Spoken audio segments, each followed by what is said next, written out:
so very much for joining us today. This is an amazing opportunity for me because I get to give you the opportunity to talk to the experts like I've had over the last couple of months. And I'm excited about that because I do think that there's a lot of various pieces of information about this project that need to have further understanding. And so this is an opportunity to do that. So I just want to say a few technical things. Washrooms are at the back to your left. And we'll also have some water set up at the back. If you look around the room, any of the people with the red lanyards are volunteers. And they've got the volunteer badge. I want to thank them significantly for, and sincerely, for coming out today and being available, because if you have questions or concerns that you don't get a chance to come to the mic, or you're not sure you want to stand up and ask it, just go back and tell them, and they're going to write down those comments for us and keep track. And everything is important. There's nothing that we don't want to hear. It's all important for us to understand and digest. And but when it comes time for the question and answer, we do ask people to just ask questions. We know that you have some really, serious things you want to talk about. Concerns and stuff, go to the volunteers, but the questions we'll take here at the mic so that we can get through it. And we're going to have about a 2-hour session, so feel free to get up if you need to in between to take a break. And what we plan on doing is for the first 20 minutes or so, we're going to, myself, Todd, Coburn, I'm going to introduce everybody and the experts. We'll have a little something to say to lead you into this, and then we'll turn it over to the Q&A because that is the most important part of this for me. So I want to thank, first of all, the Perth Lions Hall for this wonderful venue. We've used it a couple of times, and I can't thank them enough for making it available and having these resources. I also want to thank our municipal councils and politicians. They've been very good to communicate with me. We've invited many of them here, and I see some of them, so thank you very much for coming. It's really important to us that we have this dialogue with all of our stakeholders. And I also want to thank, even though this is a non-partisan event, I still think it's really important to acknowledge that it was the Federal Liberal Association for Lanark Frontenac that did sponsor this event, host this event. And so, thank you to them for seeing that a space to have information was what we needed and offering that. So I appreciate that. I also want to thank the Kingston Accommodation Partners. They sponsored the report that we're talking about today, as well as Save South Frontenac, one of the groups down in the south that have been very vocal and organized about helping people consider an alternate option. And also the Mayor of Kingston, the Mayor of South Frontenac, all important people that have helped to make sure that this doesn't just get forced through. No matter what, this is about making sure your voices are heard. And all of those people combined, including my good friend Todd Coburn, have been really instrumental in that. We want you to kind of appreciate that this is a conceptual plan. This is not a done deal, it is not final. These are all concepts of what we think may be a good alternative. And there's a lot of highlights. Todd's actually going to go into the highlights of why we think this would be a better alternative.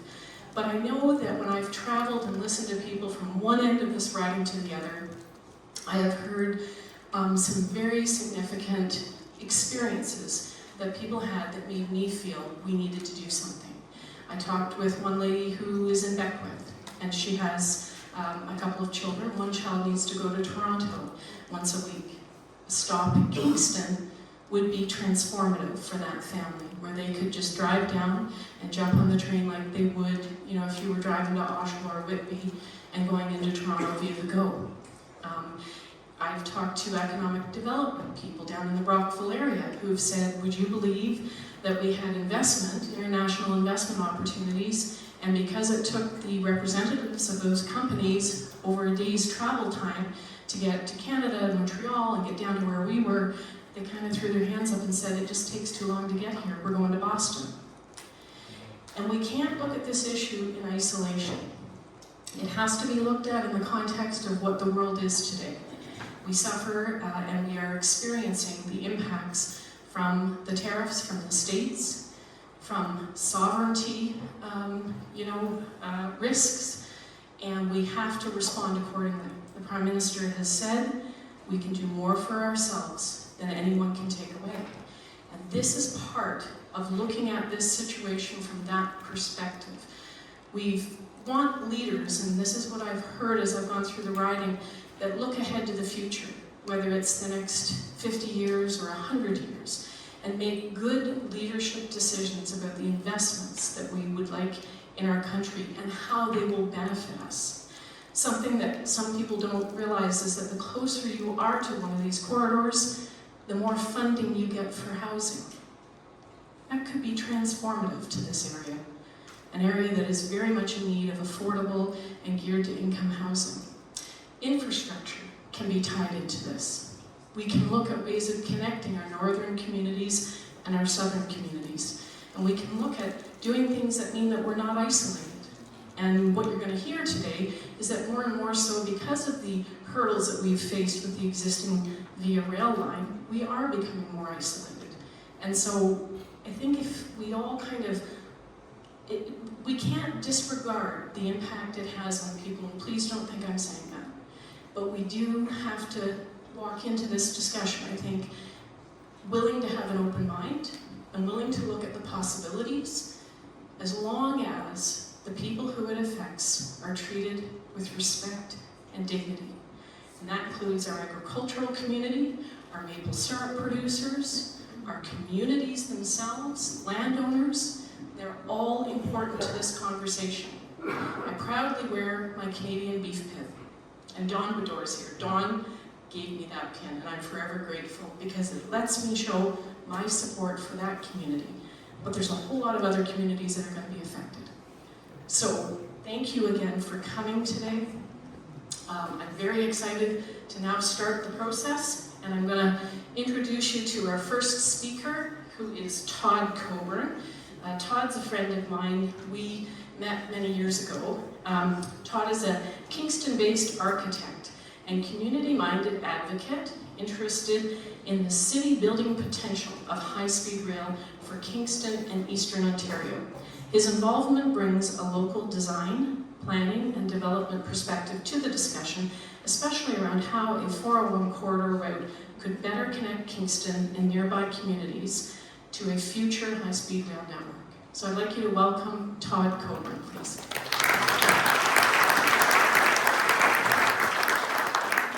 Thank you, Michelle.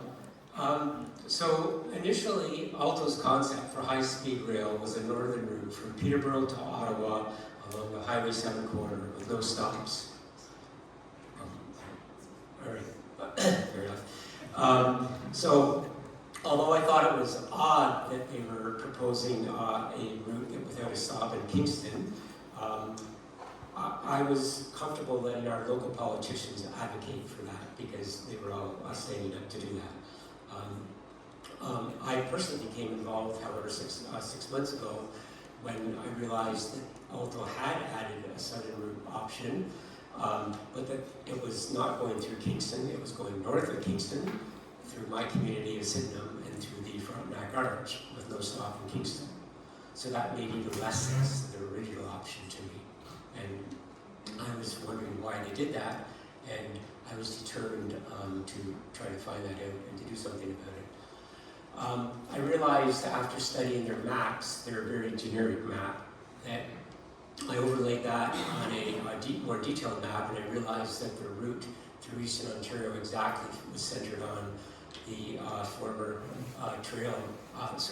railway line from Strathcona to Smith Falls. It takes a gentle sweep, and which goes right through Sydenham and is now the Cataraqui Trail, a local treasure for our community, for people to use. And the route also, as I said, would go through the heart of the Frontenac Arch, a world-designated biosphere that would be destroyed by a high-speed rail. I'm losing volume here. Oh, okay. Being able to hear. Sorry. Okay, thank you. All right, it would go through the Frontenac Arch, which would be devastated by a high-speed rail line through it and its unique and tranquil habitat. So as Michelle said, I'm an architect and I'm passionate about sustainability, so I decided to try to do something to stop this. I have to read out my things in the screen. So I joined a just-formed local action group called Save South Frontenac, and a few of our members are here today as well. And I really thank them for everything that they have done. You may have heard of this group. We've been very strongly advocating against the consultation process and the two routes that have been considered.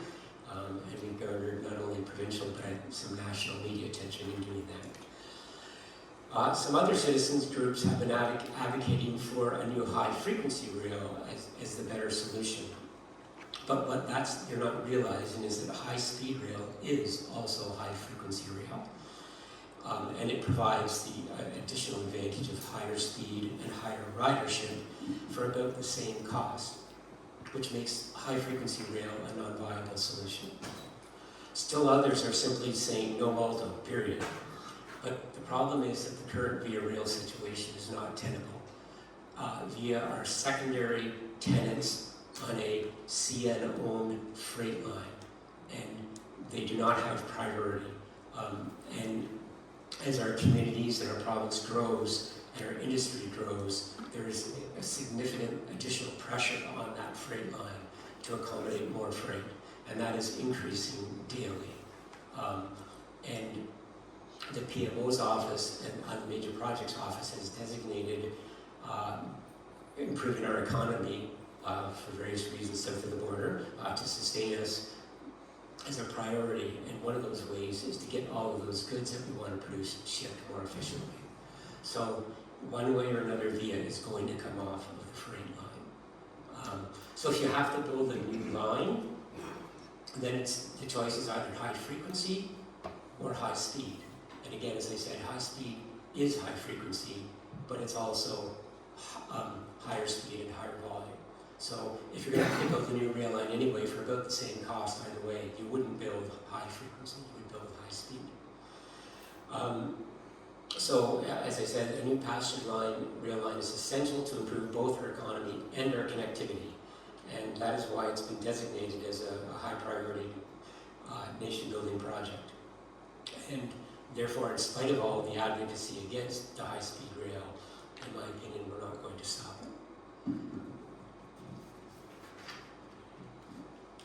So if we're not going to be able to stop it, I decided that the best approach is to come up with a better solution. One that increases the benefits of high-speed rail while at the same time reducing the negative impacts of not just my community, but in general. So I started reading studies and reports, and there's a lot of them. And then I started exploring some better concept solutions. One of the reports I had happened upon was by Michael Shabas, who was advocated for a southern route as a better solution than Alto's original northern route. And I realized that Michael's report was the reason that Alto had brought a southern route into the consultation process. It was not initially part of it. So I contacted Michael and asked him if there was any merit in an even more southern route, a concept that skirts the Frontenac Arch and travels along the 401 corridor with a stop in Kingston. After some initial skepticism and pushback, Michael came around to agreeing that not only was the 401 route, did it not only have merit, but it is in fact a much better solution. And he then started working with his associate Andrew to develop the concept into a viable business case. Meanwhile, with that initial positive feedback from Michael and Andrew, Michelle and I went out and started pushing this. We pushed it to all the politicians we could think of, to various groups throughout Ontario. And it generally received a very positive feedback. Some of the comments from people were, why just Kingston? Why can't other communities also be served? So then I went back to Andrew and Michael and said, now I'd like you to expand the concept to look at the possibility of including Belleville and Brockville. It seemed counterintuitive to add more stops, thus slowing down a high-speed train, when travel time between major metro centres is one of the driving factors. But they quickly realized that adding those extra stops actually adds enough extra passengers to allow a new and better concept of shared tracks for both express and local trains, thus actually reducing the metro travel time, a key benefit of this refined 401 corridor route.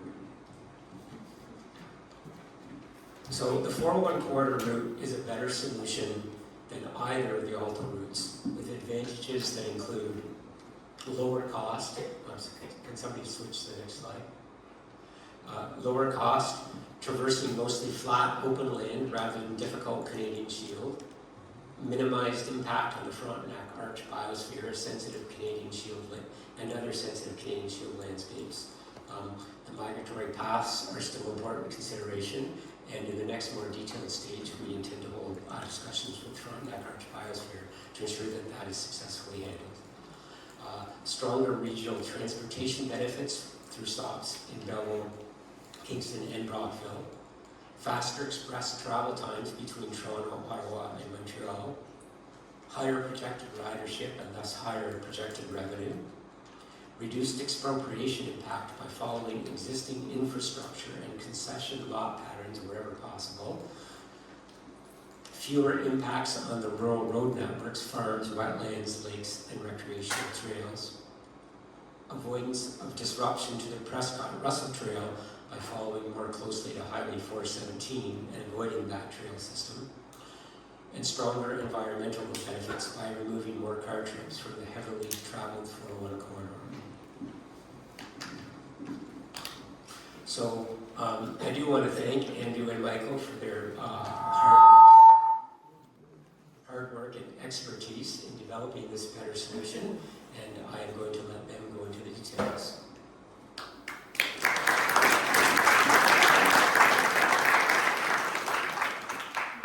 I think we're going to keep this mic away from Andrew. He's lighting it up for us. So I'm going to introduce Andrew and Michael at this point. Andrew Antonucci is a Canadian transportation and infrastructure consultant whose work focuses on major public infrastructure planning, transportation policy, business case development, and project governance. He is a principal consultant with CPCS and has worked with organizations including STEER, Housing, Infrastructure and Communities Canada, and the Ontario Ministry of Infrastructure, bringing experience in strategic decision-making for large transportation and infrastructure projects. So a big round of applause for Andrew. And then I'll introduce Michael. Michael Shabbos, who I said this morning, and now I know the actual age, has got to be the youngest person ever to travel a train by themselves at 8 years old. He'll tell you the story. But he is a Canadian-born rail expert and transportation strategist with decades of international experience in urban, intercity, long-distance, and high-speed rail. His work has included rail planning and business case development in Canada, the United Kingdom, Australia, and other countries, and he has recently been active in the Alto high-speed rail discussion in Canada, as Todd has alluded to. So welcome to Michael as well. I'll hand it over and turn my mic off. Can you hear me? Yes.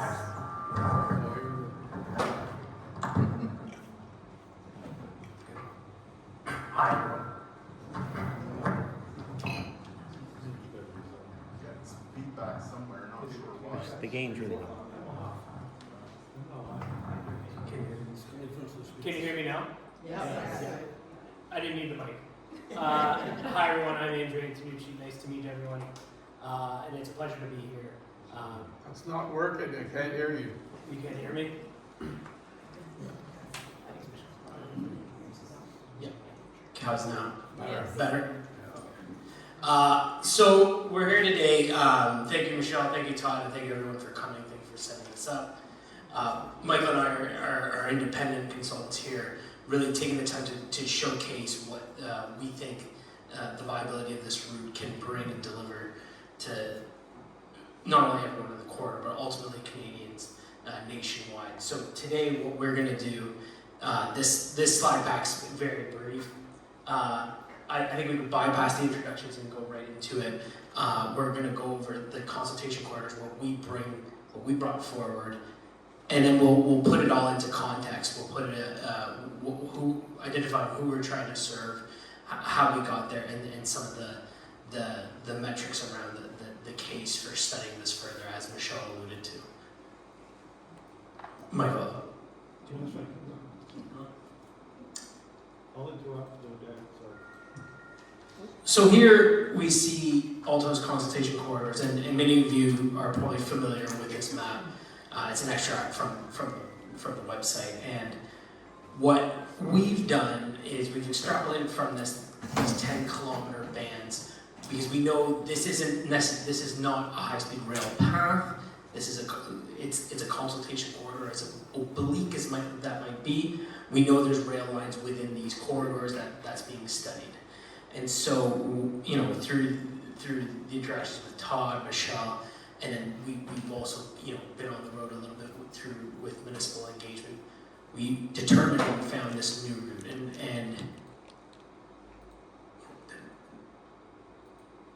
And here we are. So, for the basis of comparison, not only to showcase the uniqueness of this route, but also to help understand the costs, the ridership, the revenue potential, especially when we're trying to go from Peterborough through to past Ottawa into Quebec.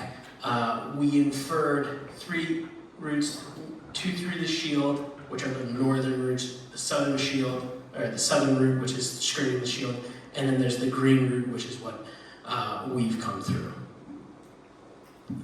Yeah, thanks.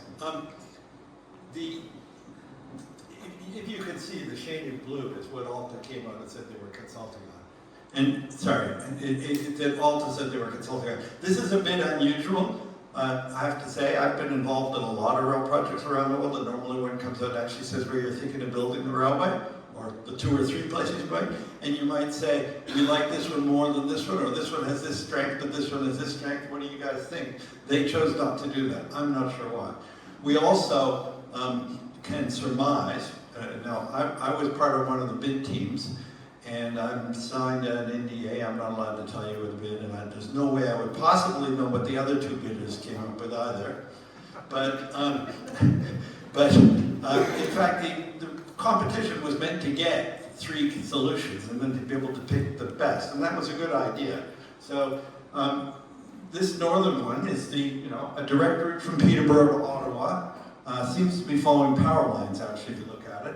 This one, it's actually more windy than it's shown there, but it follows the old railway, which is a pretty windy railway. This is one that skirts the Shield but crosses the Frontenac Arch, which I guess woke up Todd, which is good. And it's woken up you up here. A lot of people are in Perth looking at it. And the green is what we've worked up in the last 2-3 months. And the high points of that are, it still goes from Toronto to Peterborough. And going to Peterborough is a good thing, partly because my cottage is near there, and I want to be able to use the railway, but also because it means you miss all the development. It's pretty much solidly built up along the lake from Toronto as far as almost to Coburg. So you couldn't find a route for high-speed line. The high-speed line has to be very straight. It can curve, but the curves are a radius of 5 to 7 kilometers. They're very gentle curves, much more gentle than you have on 401. And you can come back down, but from Belleville through to Kingston, in fact, 401 is quite straight. It's not perfectly straight, and so you still have to do a little bit of smoothing. And there actually is very little development on the north side of 401. I say that as probably, and when I say that in an audience like this, usually somebody pops up who does own the one house at Odessa or something like that. But it really is remarkably clear. And then this enables you to have stations at Belleville, Kingston, and Brockville. And instead of trying to get up to Ottawa, the other routes all went through Ottawa. And that's been a problem for 50 years. People have been thinking about high-speed rail between Toronto and Montreal for 50 years, and they want to serve Ottawa because it's sort of on the way. But, you know, last time I flew from Toronto to Montreal, the plane didn't stop in Ottawa. And 401 doesn't go through Ottawa. If you want to go to Ottawa, you have to go up 416, you know. And what this is sort of the same idea, which is that, you know, half the trains are going to go on to Montreal. Half of them will turn up to Ottawa and come back out of Ottawa. And that turns out to be the way, because I've worked on railways around the world, turns out to be, people say, oh, but putting Ottawa on a spur is not so good, is it? Well, actually, that's how Milan, Rome, Manchester, half the cities in Europe are on a spur, actually. I mean, sometimes it makes sense to take all the trains through the middle of town, but quite often, half the trains don't want to go into that city, even though it's a big city, you run a spur. So that's what the green line is showing. And I think, is that good?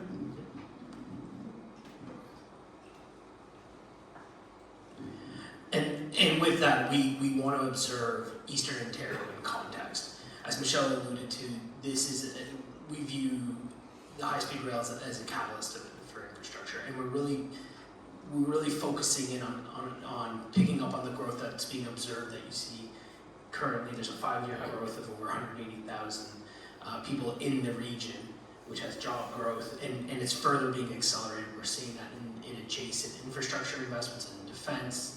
But with that, there carries needs. Build Canada homes, and CMHC have indicated at least 1,000 homes per year is needed in Eastern Ontario just to kind of accommodate for the growth. But that growth is being, supplanted in, untenable travel times by rail with Via Rail, and then if you came here by 401, wow, that's a heavy drive. And so we see there's a case for the 401 route. And so, as Michael was saying, what we are trying to envisage here is by avoiding the shield, you actually have a better opportunity to lower your capital costs based on this design. And with that, you have faster throughput speeds, so faster trains coming from Toronto right through into Montreal, and then you still get really high frequency and high speed into Ottawa. Just by virtue of the scheme design and setup, you get higher revenue, higher ridership as a result. And then, as Todd alluded to, we avoid the Frontenac Arch biosphere, and we're trying to mitigate as much as possible environmental sensitivities. There are going to be issues to contend with, but that's what we want to. We want to take an earnest approach of following built form concession lot lines, etc. In the best way possible, and then as this route continues to build momentum, we'll still uncover sensitivities that we have to manage and mitigate. Well, I make the point. People say, "Well, why is this necessary?" I mean, there's some things have changed in the last 50 years since I guess I first. Well, I didn't drive it 50 years. No, I guess I did drive it 50 years ago. The first time I drove 401 was about 50 years ago, which is the population has doubled. The road congestion, it used to be you could drive from Kingston to Toronto in 2 hours. Now you'd want to allow 3 or 4, and it wouldn't be much fun. And so in many ways, places have become more remote in the last 30 years. Because of that, the time to get into the big cities has gotten longer and longer. I had a friend who lived in Manotick, and I said, I'll meet you in downtown Ottawa for dinner. And he drove in, and it was when I found out what it had taken him to drive in, I felt really badly, because it was like, I said, I'm looking, that's not far. Yeah, but it's an hour and a half, because of the traffic. So what high-speed rail does is it makes, as Michelle says, it makes these places accessible and cuts the runtime. The other point I make that's here is the revenue. High-speed rail is like a business. It's not like ordinary public transit, which maybe could be run more like a business, but high-speed rail costs a whole lot of money to build. I mean, we're talking, Alto has said $60 to $90 billion to build this. What they haven't said is that high-speed rail trains operate at healthy profits in most places. Like like the airlines. People here will remember when Air Canada was a basket case and always lost money, right? Not anymore. You know, look at its share price and its market cap. And it pays a lot of money to use the airports. But it does depend on how you build it and run it. So if we can find a route that costs less to build, still going to cost a lot, and gets more riders and generates more revenue, then the cost of the taxpayer will be reduced. And probably something like a quarter or a half of the capital cost of this project will eventually be paid back from fares. Not enough to make it a pure business proposition, no. But those things matter, and having stations at Kingston, Brockville, and Belleville will generate hundreds of millions of dollars a year of extra revenue. Hundreds of millions. Maybe we also want to talk about the capital costs.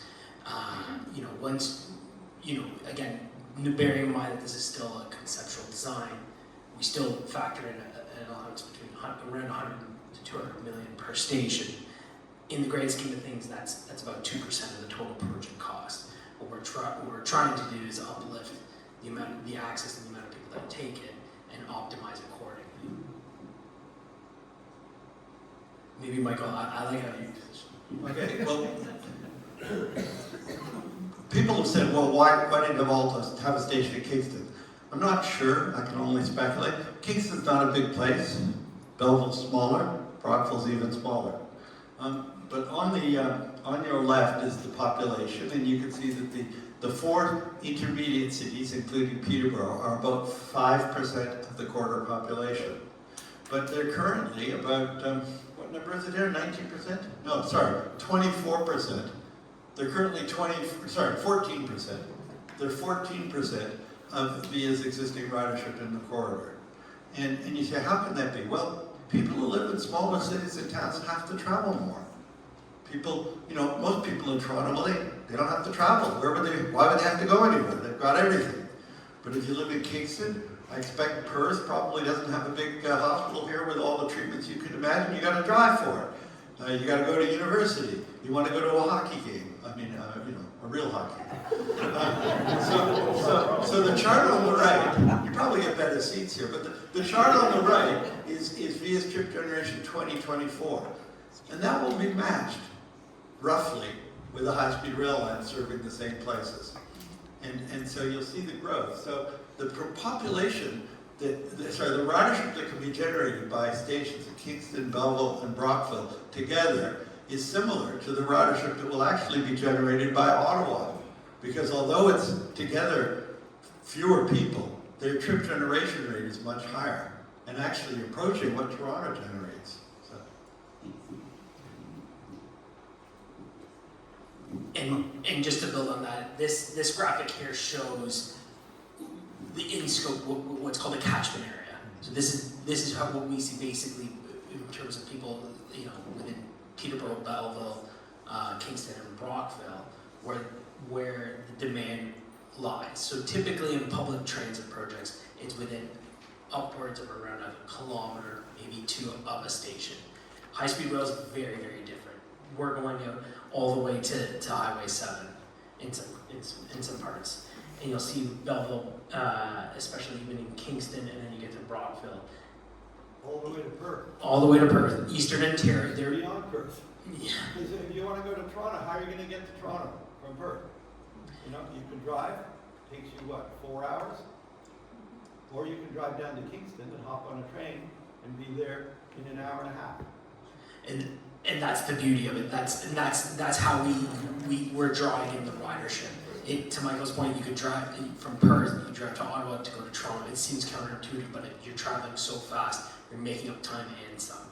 And so this graphic here kind of illustrates how, by observing this route and studying this further, you're picking up Eastern Ontario as a whole. And then to Michelle's point, upon further study, now you're also aiming all for the adjacencies to the project to help serve and serve those new stations as well. I'm guessing There are people here who drive to Kingston to take the train to Toronto sometimes? Smith Falls, okay, yeah. And so you drive to Smith Falls, it takes you half an hour, 45 minutes? there's, sorry? 20 minutes, okay. And there's like 6 trains a day. So you got to time it right, going and coming back and things like that. And then it's close to 3 hours on the train. So there won't be a station at Smith Falls. Doesn't turn out to be in the right place. And probably Smith Falls wouldn't be too happy with the railway going through the middle of it anyway, or a high-speed railway, because you realize this high-speed railway has a train every 5 minutes. It's going to be carrying 10 times as many people. There's going to be initially probably 4 and eventually 8 trains an hour each way. So put that in your head. That's, you know, they make a lot of noise when they go by, but they only take about 10 seconds to go by. They're going so fast. Okay, so but you'll drive down to Kingston or maybe Brockville. I guess Kingston's closer still. Brockville? Okay, so you drive to Brockville. I mean, there could be a station in Kentville, conceivably, on 416. That might work too. Park your car, but there'll be a train every hour, each way, and it'll get you there. You know, it's 2 hours Ottawa to Toronto, so it's something less than that. An hour and 45 minutes. You're in downtown Toronto, or Pearson, or you're at Pearson Airport. It may be 2 hours eventually.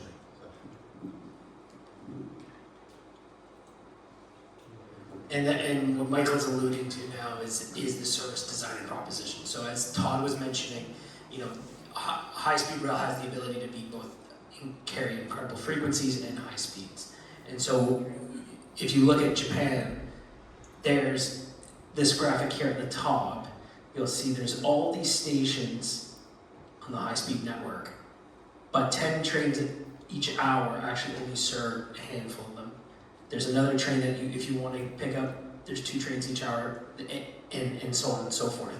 There's different train services and options to choose from that make up for that frequency and speed on balance. So what we modeled here is there's a Toronto-Montreal Express, there's an all stations trek type train, there could be an Ontario commuter train that goes from Toronto, Markham, Peterborough, Belleville, Kingston, Ottawa. And then an Ottawa Express, Toronto, Markham, and into Ottawa as well. By and large, these are still very much, you know, again, concept driven, but the point we're trying to illustrate is that you're not losing frequency, the noise drop in terms of the stations, you have different options available as a result. And so you're who we try to serve and how we're trying to get people where they want to go is optimized.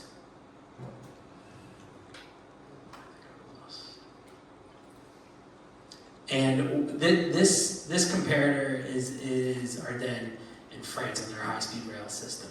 And the reason why we bring this up, and then there's a subsequent slide, is to kind of further illustrate a couple of things. One, this is a station that has bypassing trains and frequent stops. This isn't Paris. It's out in the hinterland. It serves a population just over 200,000, but the region's closer to 500,000 people. And it's also developed right alongside Auto Route 4, which would be the equivalent of the 401. So in terms of the look, feel, this is what, you know, this is a good comparator to draw upon. There's some unique features as well. But after the high-speed rail line was developed, NLRT kind of was developed to take people into the city center down to the high-speed rail train. And so you'll notice that the high-speed rail train is not in the middle of the city, it's on the outskirts, and it's for the purpose of not only keeping speeds, but there's adjacent infrastructure that was developed around it so to serve both the station and the city. Yeah, and we sort of envisaged that somewhere like at Kingston, the city will grow out to and around the station. So this is a plan showing the actual track layout, but basically the station has 4 tracks, and the middle 2 tracks are what the fast trains go through on. The stopping trains go just as fast, by the way. They just stop more often, and so the 3 out of every 4 trains are going to go through, and whoosh, they're gone at 320 kilometers an hour, which, you know, it takes 10 seconds to go a kilometer at that speed.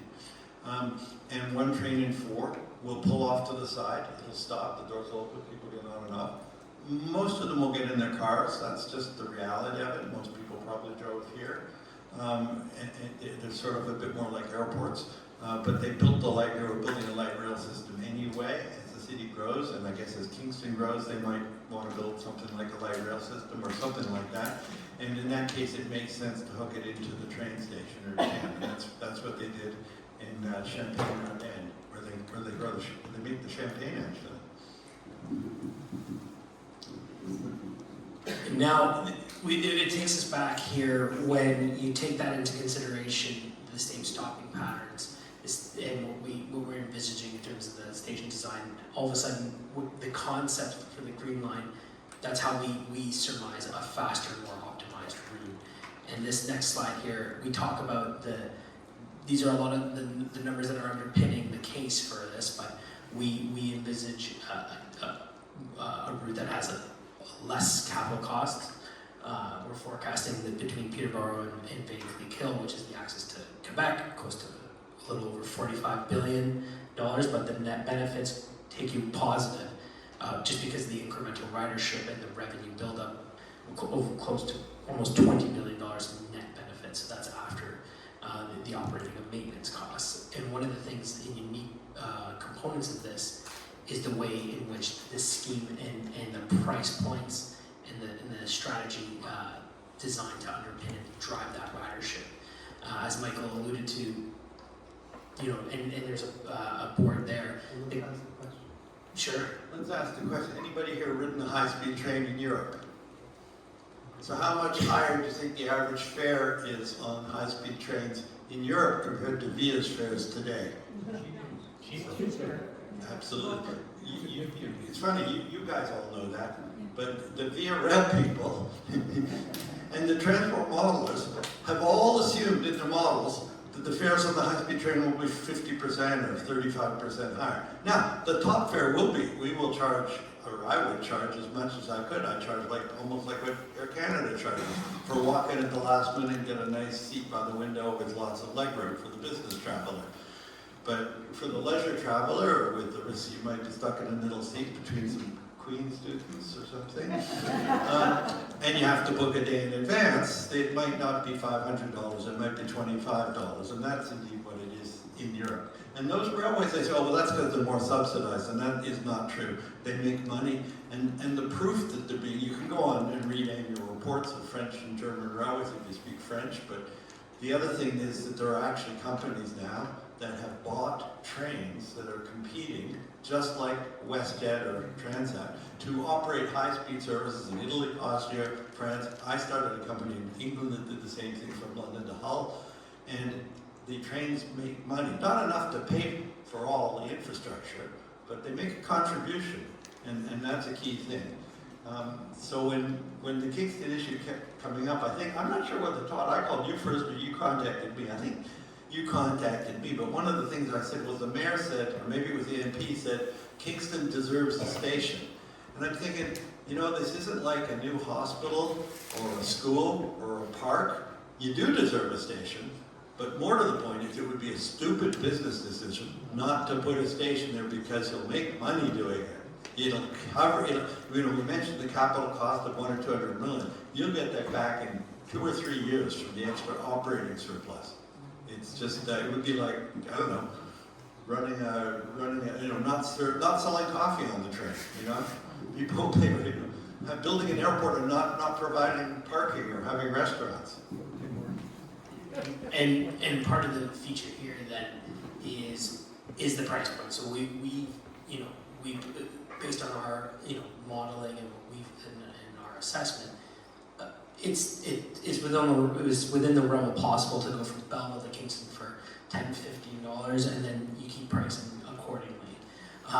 And then we want to stress too, at the end of the day, is the travel time. So we put Kingston in focus here. But Kingston to Ottawa would be 40 minutes. Kingston to go by way of Markham with a viable connection is 90 minutes. Toronto Union 90 minutes. These are incredible travel times, and then we didn't even talk about Kingston, Belleville, Brockville, about 15 minutes in between the three, with trains 16 to 22 trains a day. So this is the service proposition that we're trying to bring forward, and with the hope that this gets studied further, because there's a lot of work to do to determine, the route design, get detailed engineering, understanding a lot of the impacts that will come on the back of this, and that will bring it forward. So that's the basis of our report, and maybe I'll turn it to you to facilitate. Thank you very much, Andrew. And you're going to have lots of opportunity to ask questions here of these experts, but it gives you a bit of an overview of what it is that we decided to try to put forward to help that big steamship that we think is coming across the ocean course correct and make it more recognize the residents of the areas that it's coming through, you know, treat them with dignity and respect, and make sure that we get a solution that is the best possible solution, not just something that's thrown out there because of various parameters, but something that's actually been thought out. So we're going to move into the question and answer, because this is your opportunity. This is for you. And I really want you to have a chance to ask questions. So we'll get, for safety reasons, just because we don't have a long runway here, or track, we would just like maybe 4 or 5 people to line up at the mic, and then when those people are done, they can sit down. Once you've asked your question, please go ahead and sit down. And then we would ask you to keep it to 1 question each to start with, and hopefully if there's lots of time, then we'll be able to get people to come back up as well. And I guess start this process. The only other thing I'd like to say is that the benefits to both people who are students, you know, in our neck of the woods in the rural part, I know I got 2 kids who went to university, and the hardest part about that was the cost of accommodation when they went there. If they could be in their own home communities, my oldest went to Toronto and said, "Get me out of here, I want to go home." And home to the rural area he came and went to Queens. And I think that's also important to remember, that it gives access in those ways too, and many more. So, okay, I just ask when you come up to the mic, just say your name and where you're from, please, so and the audience knows, and we'll take it from there. Hello. You got mic on? Otherwise, I have a really good voice. I have an amazing voice. All right, so we're going to ignore this. Well, is it? Can you tell? It is on. Yeah, we can hear you with your mic. It's coming from the other. Okay. All right, we will try the mic. It's coming. Okay, good. I'm Llewellyn Jones. I live in Tay Valley. And if I could explain my questions before I ask the question. About 8 years ago, the rumor of this train hit our community. And there was even a rumor that Perth was going to be a stop. Fascinating. About the same time, there was a proposal for a gravel pit right next to Wheelers. I have come to the conclusion that the timing of those rumors are not coincidental. So let's assume that the path does follow the 401. Where is all the aggregate going to come from? Will that negate the possibility of Kavanaugh building next to Wheelers and avoiding all that truck traffic and radiation that can come out of the ground? Well, this sounds nice, but the practicality of it and what it might do to, say, Tyendinaga, are they going to be in favor of it? There are just so many people ready to oppose this, including our member of parliament, who says it's way too expensive for taxpayers and it's only going to help some Canadians, not all Canadians. And so those are all reasonable arguments as far as I can tell. But I guess the primary thing is, if this is built on the 401 corridor, will there be a need for Kavanaugh to haul the aggregate all the way down south? I'm sorry for Mr. Kavanaugh if he decided to build the gravel pit because he was expecting HFR to go ahead. The HFR never published plans because they had none. HFR was what I think the software people call airware. It was an idea. Hey, let's say to the public we can build a railway from Toronto to Montreal that gives 2/3 the benefits of high-speed rail for 1/3 the cost and see if they bite. And they sort of did, but they couldn't do it. They couldn't actually do it. It was impossible. And they said it would be $4 billion. If you read the analysis I put on the web back in January, I think it actually might have cost even more than high-speed rail the way they were proposing it. They said they were going to follow the old railway line through, the Havelock subdivision, which is, I guess, the one that gets to Perth, but it comes from Peterborough and goes through Havelock and then Tweed and so on. And they would straighten out the curves, like it's a piece of spaghetti. You just pull a piece of spaghetti and it gets straight. It doesn't work that way with railways, unfortunately. Once you're straightening out a railway, you're basically building a new railway. In fact, it's worse than that because the old railway is in the way of the new railway. And it's probably the last place you would have built it was across the field. So the cock-up, not the conspiracy. As for moving gravel from there all the way down to 401, I don't know, but I think there's probably places that have rock that is closer. You're going to need lots of rock, sure, and you're going to get it from as close as you can, but good rock. They're widening. They're going to widen 401 too, we've discovered, so they're going to need a lot of rock for that too. You're going to need a lot of rails, for sure, which Michelle, I think, is excited about, and maybe even Carney, because Canada might actually make rail, which we don't do because the market's apparently not big enough. But no, I don't think you would be hauling rock from Perth all the way down to there if you could find it closer. In terms of saying that this is only for the rich, has he been on an airplane?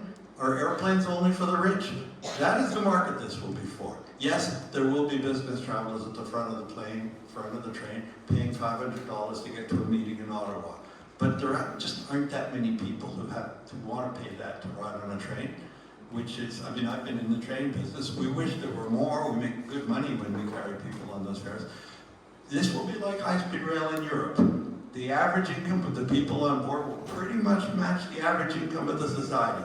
There will be students packed into the back. There will be families taking whole rows of seats, and I think the trains probably will have 3+3 across an economy, like they are on a plane. This will be a service for all Canadians. Can Canada afford it? I think, the business case still has to be done. Alto has to prove it. So far they have not. Virtually every other country in the developed world, with 2 exceptions, Canada and the United States, have high-speed rail systems. Vietnam's building one now, actually. Morocco and Turkey already have well-developed systems. Believe it or not, Iran is building one. The 2 countries are Canada and the United States. I never thought we should look south of the border for public policies. I don't know about you. We can look at them, and there are lessons to be learned from the States. But the case for high-speed rail, if Ontario, Toronto, Montreal, Ottawa corridor was part of Germany, or France, or Spain, or Morocco, this line would have been built 20, 30 years ago. We have to prove the case for it. I'm not saying it's been done, but I think the case is there to be found and to be proved, and it will be very valuable, and it'll be worth every penny if it is done right. Maybe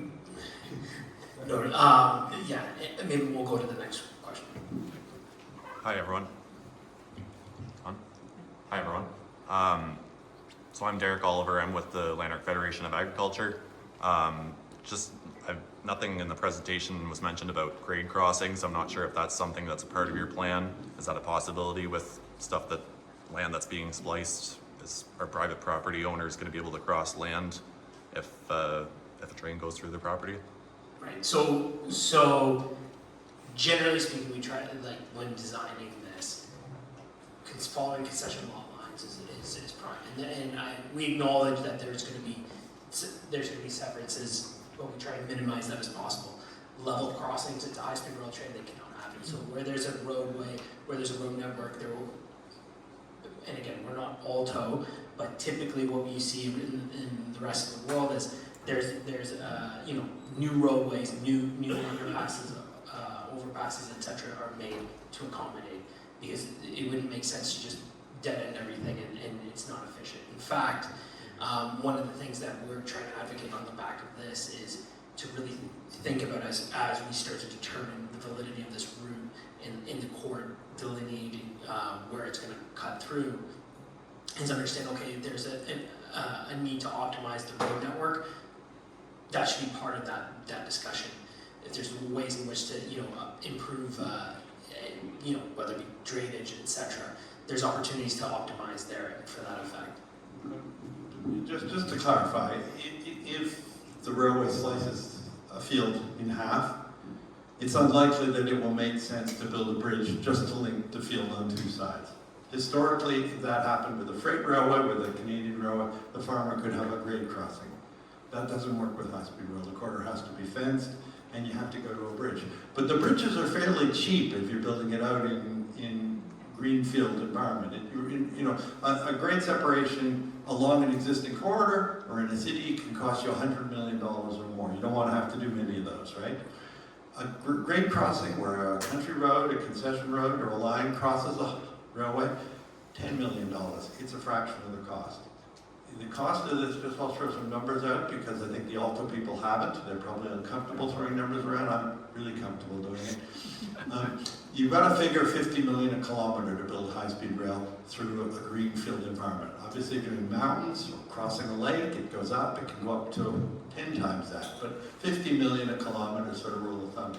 And a simple bridge is about 10 million. You're going to have one of those every 2 to 5 kilometers along the route through farmland.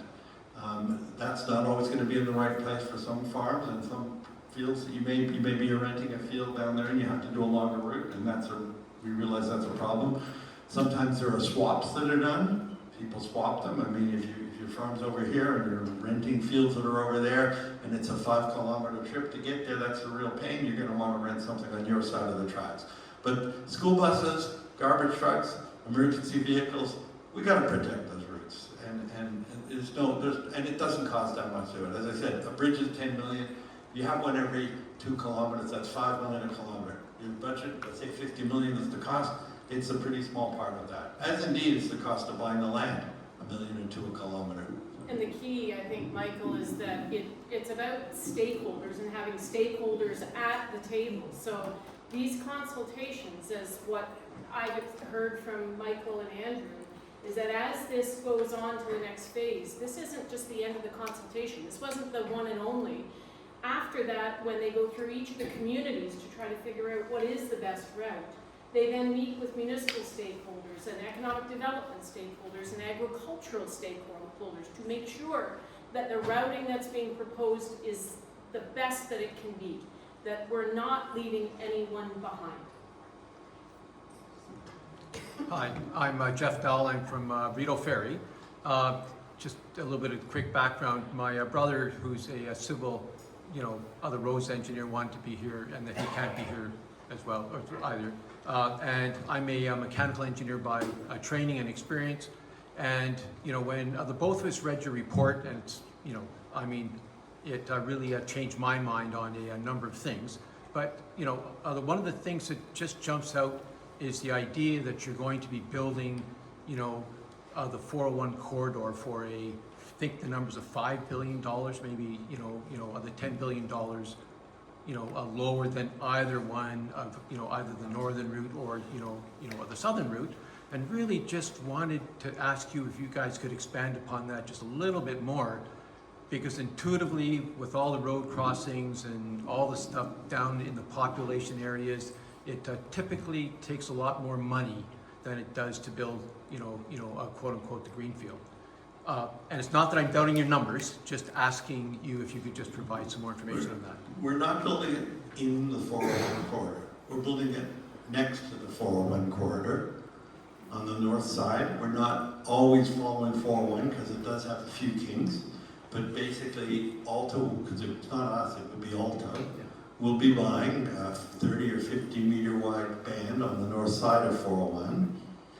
At the bridges that cross the highway now, which have to be rebuilt anyway because they're all getting kind of old, they would have an extra span to cross over the railway.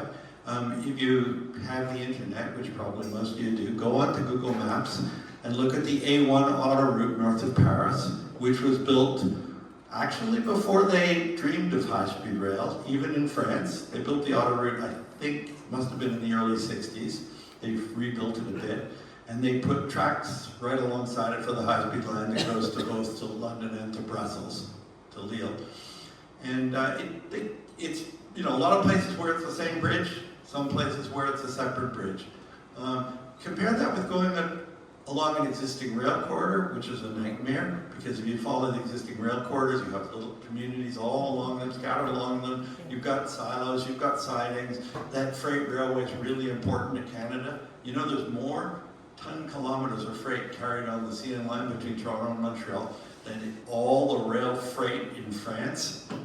All the rail freight in France. And the way they do it is really efficient. They make lots of money and they could charge less, but they charge half as much per ton kilometer on average as European railways charge for freight, because they can run these enormously long trains with two guys in the front. When the Europeans would have one guy in the cab, but the train would be a quarter as long. So that's the that's why we think, and we think compared with the Canadian Shield, it's cheaper than blasting, because going through the Canadian Shield, I watched them build the Highway 11 bypass at Huntsville at a cottage up there. You know, blasting through the rock, and remember, this has to be pretty straight. You can do sort of 5-kilometer radius curves. Just finding a route through the rock that doesn't hit a bog or a lake. You're going to be crossing bogs and hopefully not lakes, because some of the lakes are really deep on the Shield. The construction is all remote, so you're going to have to bring all the construction workers up there. So in our analysis, which is just, and we caveat it, we don't know the answer for sure. We've assumed that construction over the Shield is 90 million a kilometer, I think, compared with 50 million a kilometer in, quote, ordinary country. That could be wrong. It could be that it's cheaper to build in the Shield. I did have someone telling me that. I thought nobody would believe that, but it could be true. I doubt it. We also assumed it would be a little slower over the Shield, because even with a lot of dynamite, you'd never get a route that was straight enough to really go 320 all the time. And indeed, if you go to Austria, they built a high-speed line, but they've had to build it for 250 because it's going up a mountain valley. And Highway 7 might as well be going through a mountain valley. I mean, you may not, you know, the rocks are, it doesn't matter how high the rocks are, they're in the way at ground level, so it's like going through the mountains. The other thing, and when we started, that's what we first thought. But then the other thing was discovering how much revenue and ridership you get from Kingston, Belleville, and Brockville. And it turns out that either of those justifies the southern route. Either of those. It's only worth building the northern route if you discover that it's cheaper to build across the Shield, significantly cheaper, and there's no way that's going to happen. So we're pretty persuaded, but you know, they still need to stay. We're not engineers, just a couple of economists. You know, we can tell economist jokes. Well, the engineers talk about you guys all the time. So. Yeah. You can put all the economists in the world in a row and you still wouldn't reach a conclusion. You know that one.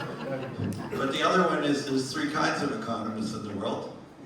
Do you know this one? No. There are those who can count and those who can't. Takes a little while for everyone to get that. I just want to quickly add a little bit to that. I am in the development business. I'm an architect, principal of a firm, and I think actually they're underestimating the cost differential, because the difference between construction projects near or in a major urban center versus in the rural community outside of major centers is very significant. We tend to add somewhere between 40 to 50% cost when a construction project is not near a major urban center. And I'm not aware of too many major urban centers along Highway 7 between Peterborough and Ottawa. So the labor portion would be significantly higher for that route option. So I think they're being conservative. Thank you. Thank you. Can you hear me? Okay. My name is Roy Lewis, and I live. I live just outside of the village of Athens, which is over that way. And I'm also a retired journalist, and I love statistics. And I'm going to throw two statistics out to you gentlemen, and I'd like your comment. The one is from Alto, and they're estimating that the ridership for 1 year will be 24 million. I looked up online to see the ridership between London and Paris, and it was 20 million. No, 10 actually. 10? Yeah. Oh, You've got the whole Eurostar business. You've got London, Paris, London, Brussels, and Paris. well, yeah, I looked up that too, but I was concentrating just on those two That's right. locations, but I can't see, now this is just my opinion, that's why I want your opinion, I can't see that we'd have 24 million people traveling between Toronto and Quebec City. No, I appreciate that. So, I'll give it a go and I'll hand it over. I don't necessarily, so the Alto's numbers, I'm not going to talk about Alto's numbers. So what we feel is that that's too low. You got to aim for over 30, and that's what we get to. And you got to take into consideration the catchment areas where we see as growth, the growth factors and proportions. That's how that buildup is there. And so what you're seeing in terms of what's happening in other jurisdictions, there's so much that goes behind those sound bites, those metrics, those key points. But what we try to illustrate with this is the buildup is there. This isn't out of the sky. 1.5 million of Kingston per annum alone, if you think about the entire catchment area going all through Lanark, is viable. And this isn't by 2050 if you consider the growth, just natural growth in and of its own. And then as we said before, if you cross-reference that with viable price points, there's a marketplace. So that's how we build it. Okay. I'm sorry, I don't do feel. Okay, I do analysis. Okay, the 23 million I think Alto's been quoting is for their system. Doesn't have stations in Brockville, Belleville, Kingston. It's their fares, which I think are via fares, which are too high. They're also too low, but they're too high. They just have an average fare. It is for the entire corridor. It is Windsor all the way to Quebec City because you model the thing as a whole. So I think their system that they are modeling is inferior to what can be delivered. Fewer stations in the right places and the wrong service. I think we can get 30 million riders, but we have to build a slightly different railway. We have to stop at Kingston, Belleville, and Brockville as well as Peterborough. We get trip times of not 3 hours from Toronto to Montreal, but 2 hours and 40 minutes because the trains, you can see with the green line, they don't have to go up and through Ottawa. So we have faster trip times on the busiest and most valuable flow. Comparing London and Paris, which I think is actually 10 million, but I'm pretty sure it's 10. It's in my book actually, because I worked on a high-speed one quite a lot. Maybe it's 12 now. But that's one city pair, and think of that as Toronto-Montreal. Toronto-Montreal I think is going to be 8 million actually. Toronto-Ottawa is going to be like 6 million. Much stronger ties between Toronto and Ottawa. You can figure out why. Probably 5 million between Ottawa and Montreal. You have to add all these pieces up. This includes Quebec City to Montreal, which will be surprisingly large amount because Quebec City, if you live in, anybody ever been to Quebec City? Anybody been there twice? 3 times? Okay, you're closer than we are, Toronto. But you know, if you're in Quebec City and you're going somewhere for the weekend, where is it going to be? It's going to be Montreal. You may be going on to Ottawa. You know, occasionally you might go to Boston or Chicoutimi, you know, but honestly, it's one flow. That's the same reason you hear about Calgary, Edmonton. People say, but they're not big places. Yeah, they got nowhere else to go, you know.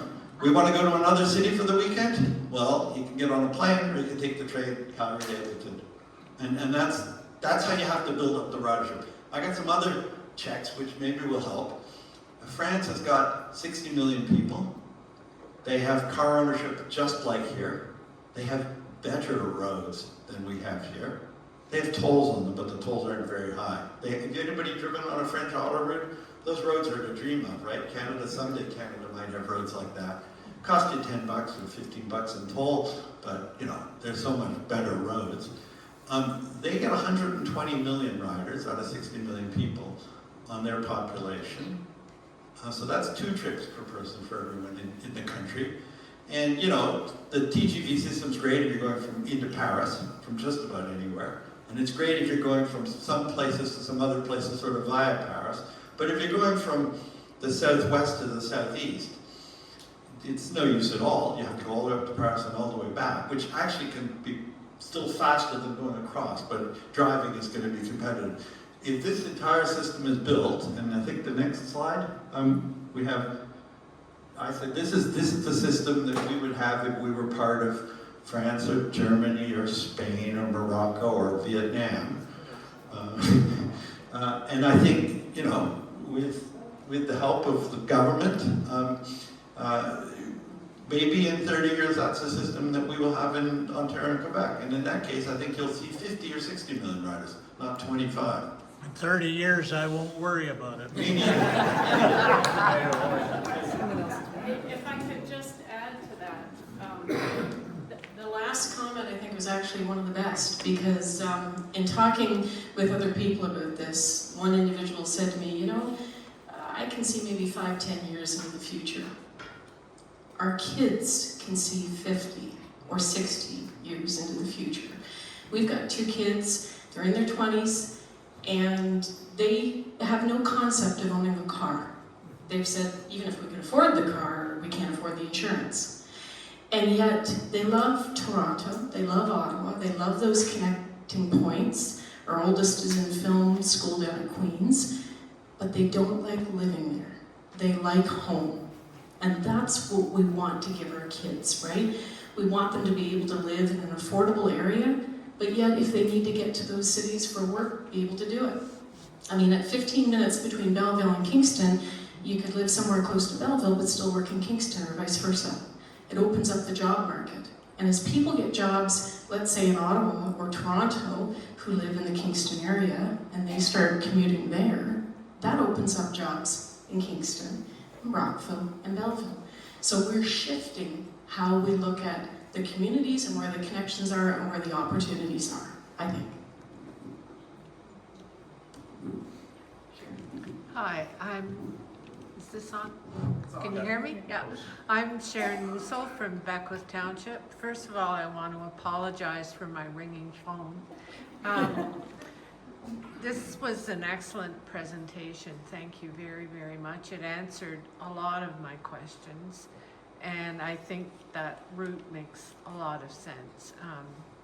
I just got back from Prince Edward Island, and as I was crossing the Confederation Bridge, I was thinking about Alto and the rail line, and thinking, imagine if all the naysayers at that time stopped that Confederation Bridge from being built.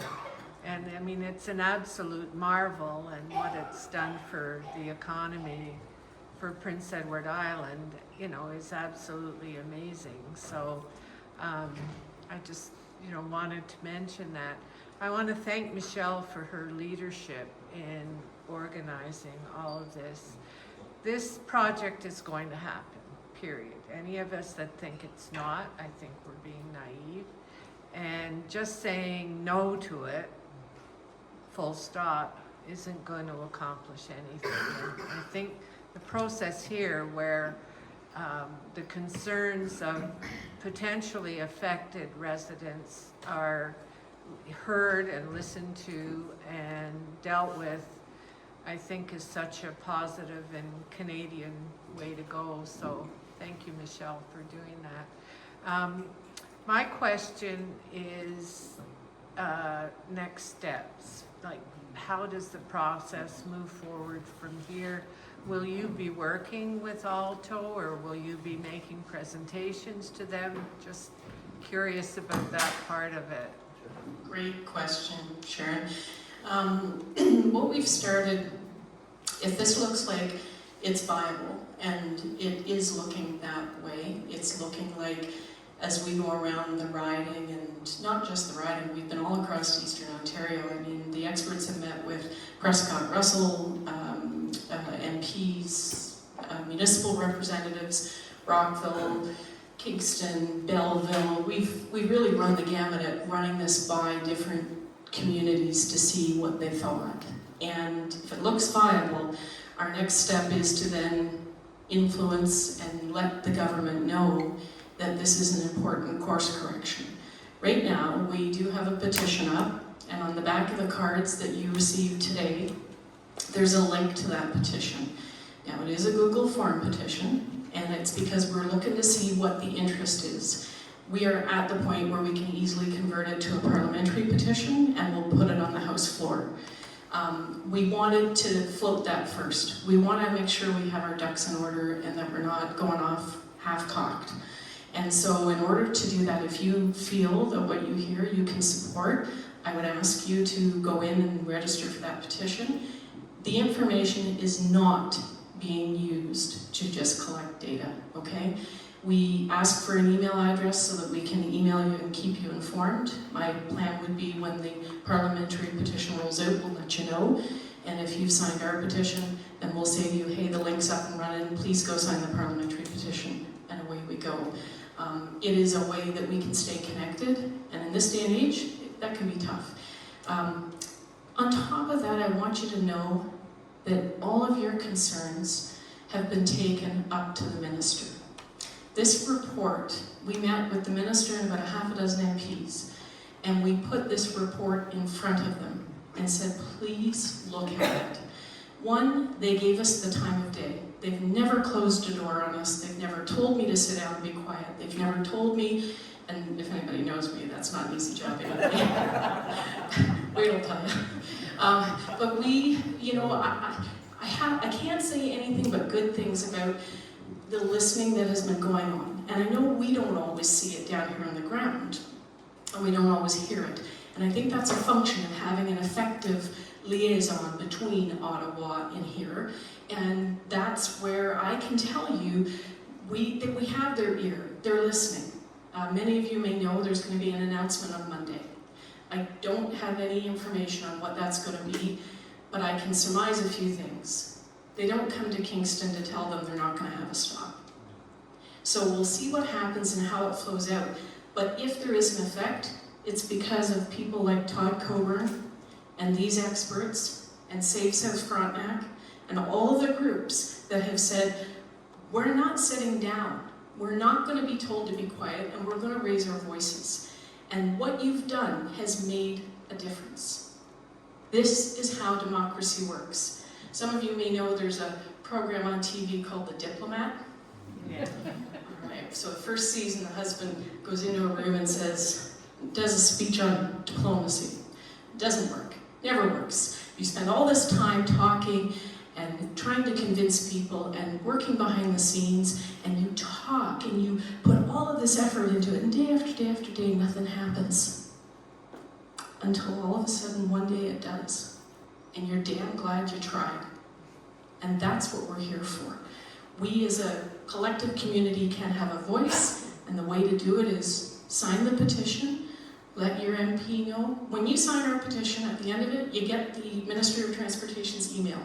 You can also email him directly and say, this makes sense. It's respectful to our communities, and we will be so grateful if you listen, because that's what democracy should be about.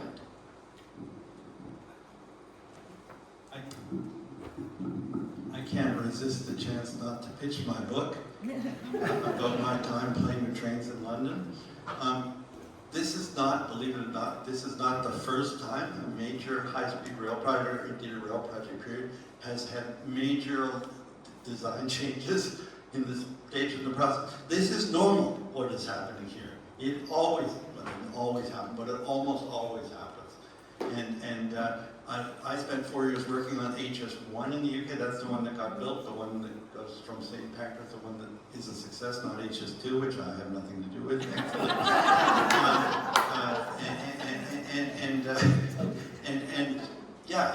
we completely changed the route, moved the terminus from in London to the other side of town. It's fantastically successful, but it went through painful processes like this. British Rail, in the process of the original route, actually bought a large part of a town that was eventually not used. So this is part of the course. I want to say they've got nothing to be ashamed about, but this is the moment. But we're gonna make sure that As long as we build the right thing, I've been very involved in Metrolinx, electrifying the GO commuter rail system. And the guys who are in charge are friends of mine. In fact, one of them is my nephew. And I said, well, the best thing about the project is you haven't done anything wrong yet. They've been at it for 10 years. I still don't see any wires. They're going to get there, and they're going to hopefully do it right after all the delay. And I think let's get this one right too. Let's not spend 10 more years thinking about it. But I got my laws of railways, and one of them is that railways are not designed, they're discovered. And in a way, what we discovered with this green alignment, and it's thanks to Todd and Michelle for getting me to look at it, is a much better alignment than the purple one. I thought the purple one was a good one, that was mine. I thought that was better than the ones across the shield, but it did go through Todd's cottage. Or his house, near it. But the green one is even better. I don't know, maybe there's a better one that we'll find out 10 years from now after we've built the green one. But at a certain point you think, wow, this has gotten so much better. I can't imagine we're going to get much better than this. just before the last question, if I could, we know it may go through someone's. This is not about putting it in somebody else's backyard. I want it to be made clear that regardless of what happens, we will continue to advocate for the people who will be affected by this, wherever they may be. And that means the agricultural community, it means other communities, it means farms, We know, I know all too well, Wade's family farm is in the middle of that purple road, as is our house. And that family farm's generations. And I know the impact it would have. I also know that we are in unprecedented times.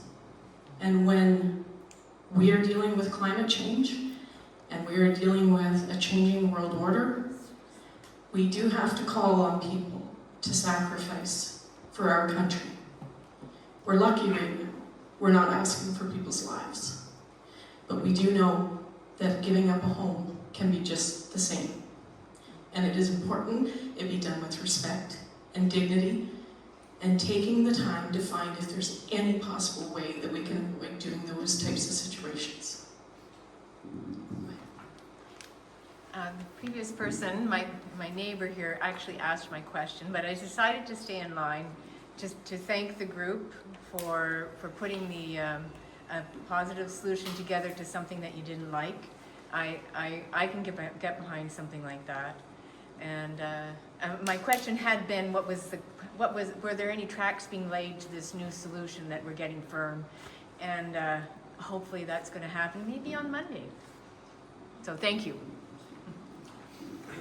Thank you very much, and yes, I am very hopeful, no question, but to the point about the tracks, and I think Michael alluded to it, when we first started this, I asked Michael, I said, gee, the tariffs are hitting our steel industry really hard, and we've got one of the greenest steel industries in the world, and I said, is there any chance we can make our own rails? And the first answer was no.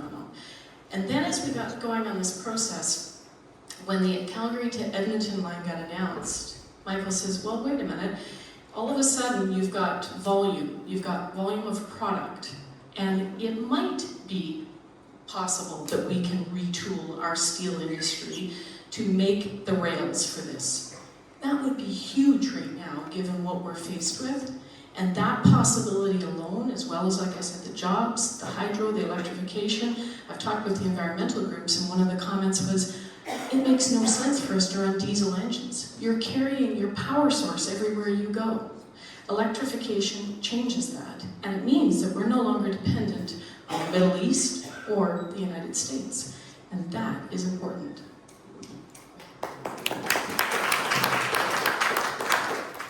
First of all, I want to thank you for organizing this today. This is very encouraging to me. I have had the very good fortune to travel and live in other parts of the world and use the high-speed rail that you mentioned in a number of those places. And every time I get on the 401 and I have to get off with those blinking lights at the 407, and then I think about how it's coming out of my bank account, and I'm shaking my head saying, what's wrong with these people? Because like you said, you know, the ones in Morocco and the ones in France, they were planned 50 years ago, so we've got to be smarter than that.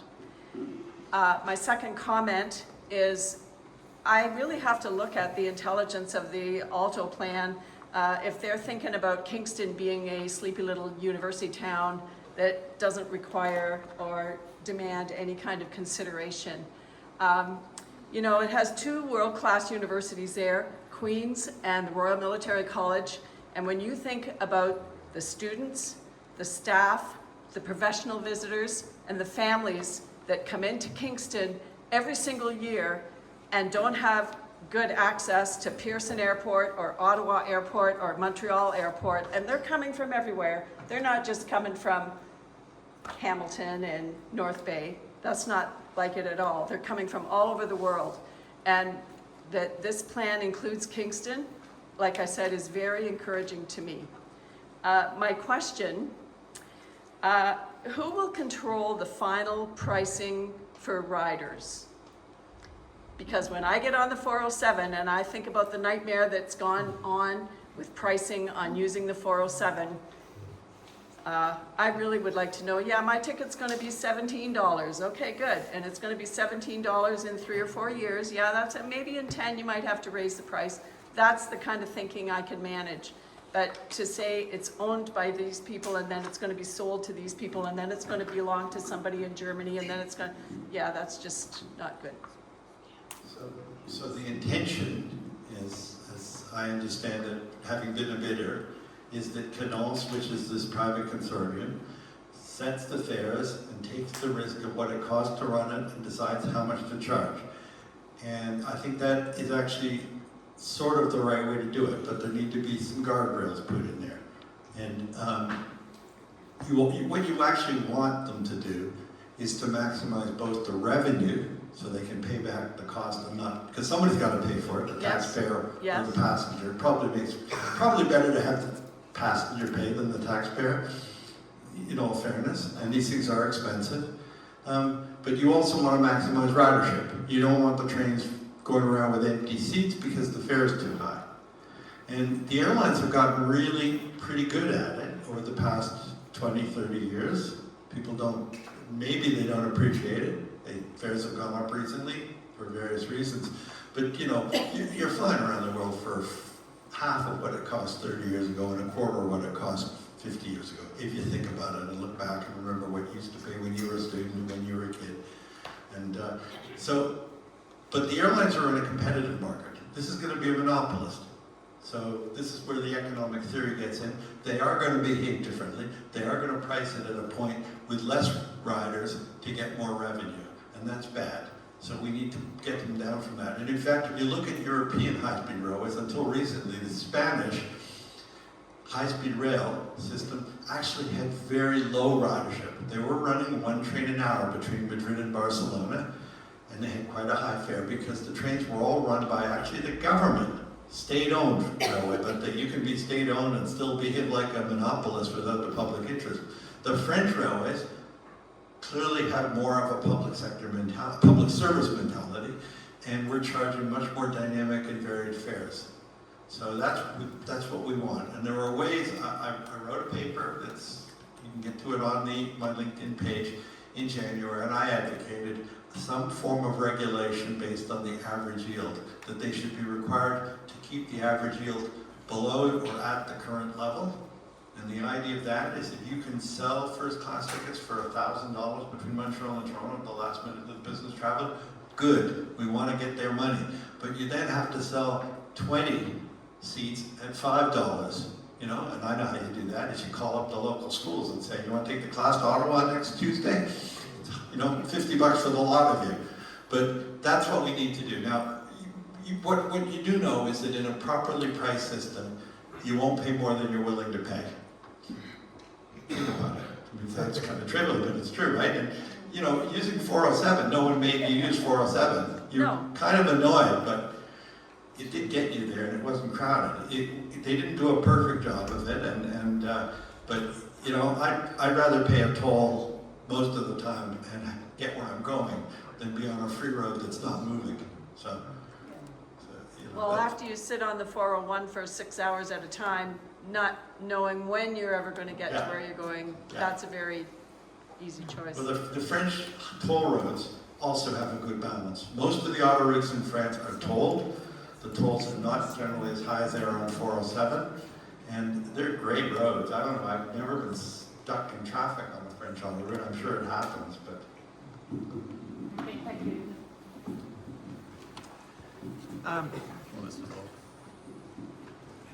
My name's Chris Hahn. I live in Mississippi Mills. You had a slide with all the nodes that went from Windsor to Quebec City. And I'm wondering if you can speak a little bit, that one. So I'm wondering if you can speak a little bit more to the high frequency versus high speed. And in my mind, like high enough speed.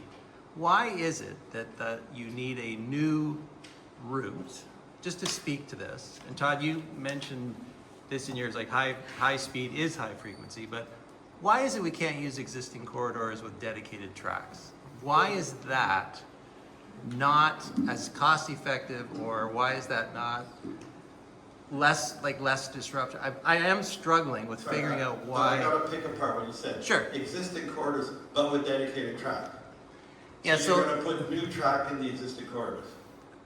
Because the way I understand it, so this is where I need you to explain it to me. Well, there isn't room. Sometimes there's room. So if Via Rail and the freight trains are sharing a track, if you create a separate track, so that they basically increase reliability, increase average speed. Why is it that is not Well, better? if it were possible, it would be.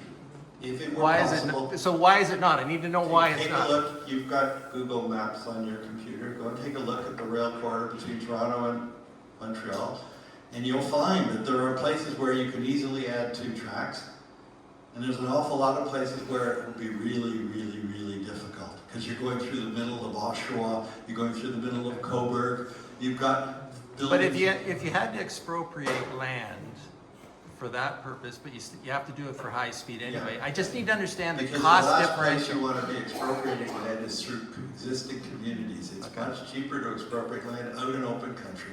And the French learned this lesson in the 1960s. Go Okay. on your computer and look at the French high-speed line. So I was 25 years old and I got to be taken by my boss. We got drunk too on the train. From Paris to Lyon. I was getting paid for this too. I thought, well, this is pretty cool.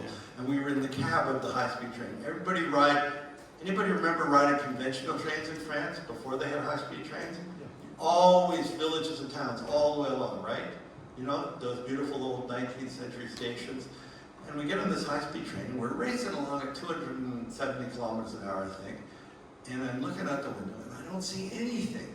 He said, yeah. He said, we don't go near anybody. We try to avoid barns. We don't go near any. Why? Because it's easier. You're out of trouble. You need fewer grade crossings. You go along 401, you go along the existing CN line, you've got 450 crossings. And then tricky crossings. So, Some of them are really tricky. I'll just, if I can, one more then. If there is high-speed rail, the communities like Perth or Smith Falls, can high frequency be integrated in a way to connect to high speed No, as there opposed to isn't. the roads? So there's no such thing as high frequency, except it's a fantasy and the dream of the via management. I'm honest. If you ask them to show you plans, they'll say, oh, it was confidential and they wouldn't let me take it with you. No, you never figured it out. I actually have on my laptop here, I'm not supposed to have them, the plans of how they were going to get from Perth to Peterborough. And it's insane what they were proposing to do.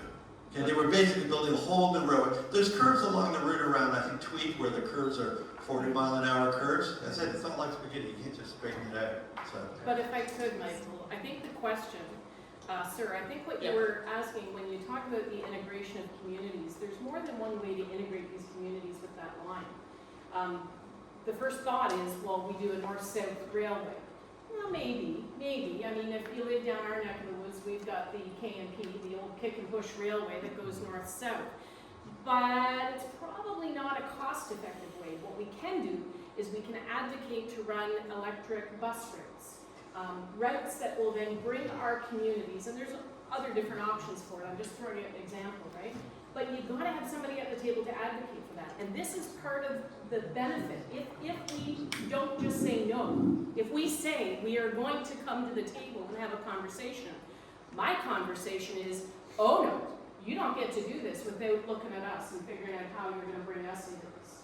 So that's the exact question I've asked. How are we going to integrate our communities down? One conversation that we've already had with respect to Smith Falls is a potential commuter line that goes into Ottawa from Smith Falls. So it's not leaving anyone behind. We know that we've got population centers where we in the north are looking at growth. We look at, our last mile problem. We want to have communities that are close enough to transportation that they can get where they need to go. And especially, I've heard so much across this riding about how we don't have transportation for people just to get to their jobs. So we need to have an integrated approach to this that addresses that exact question, I think. And I want to be at the table to do that. That's the key.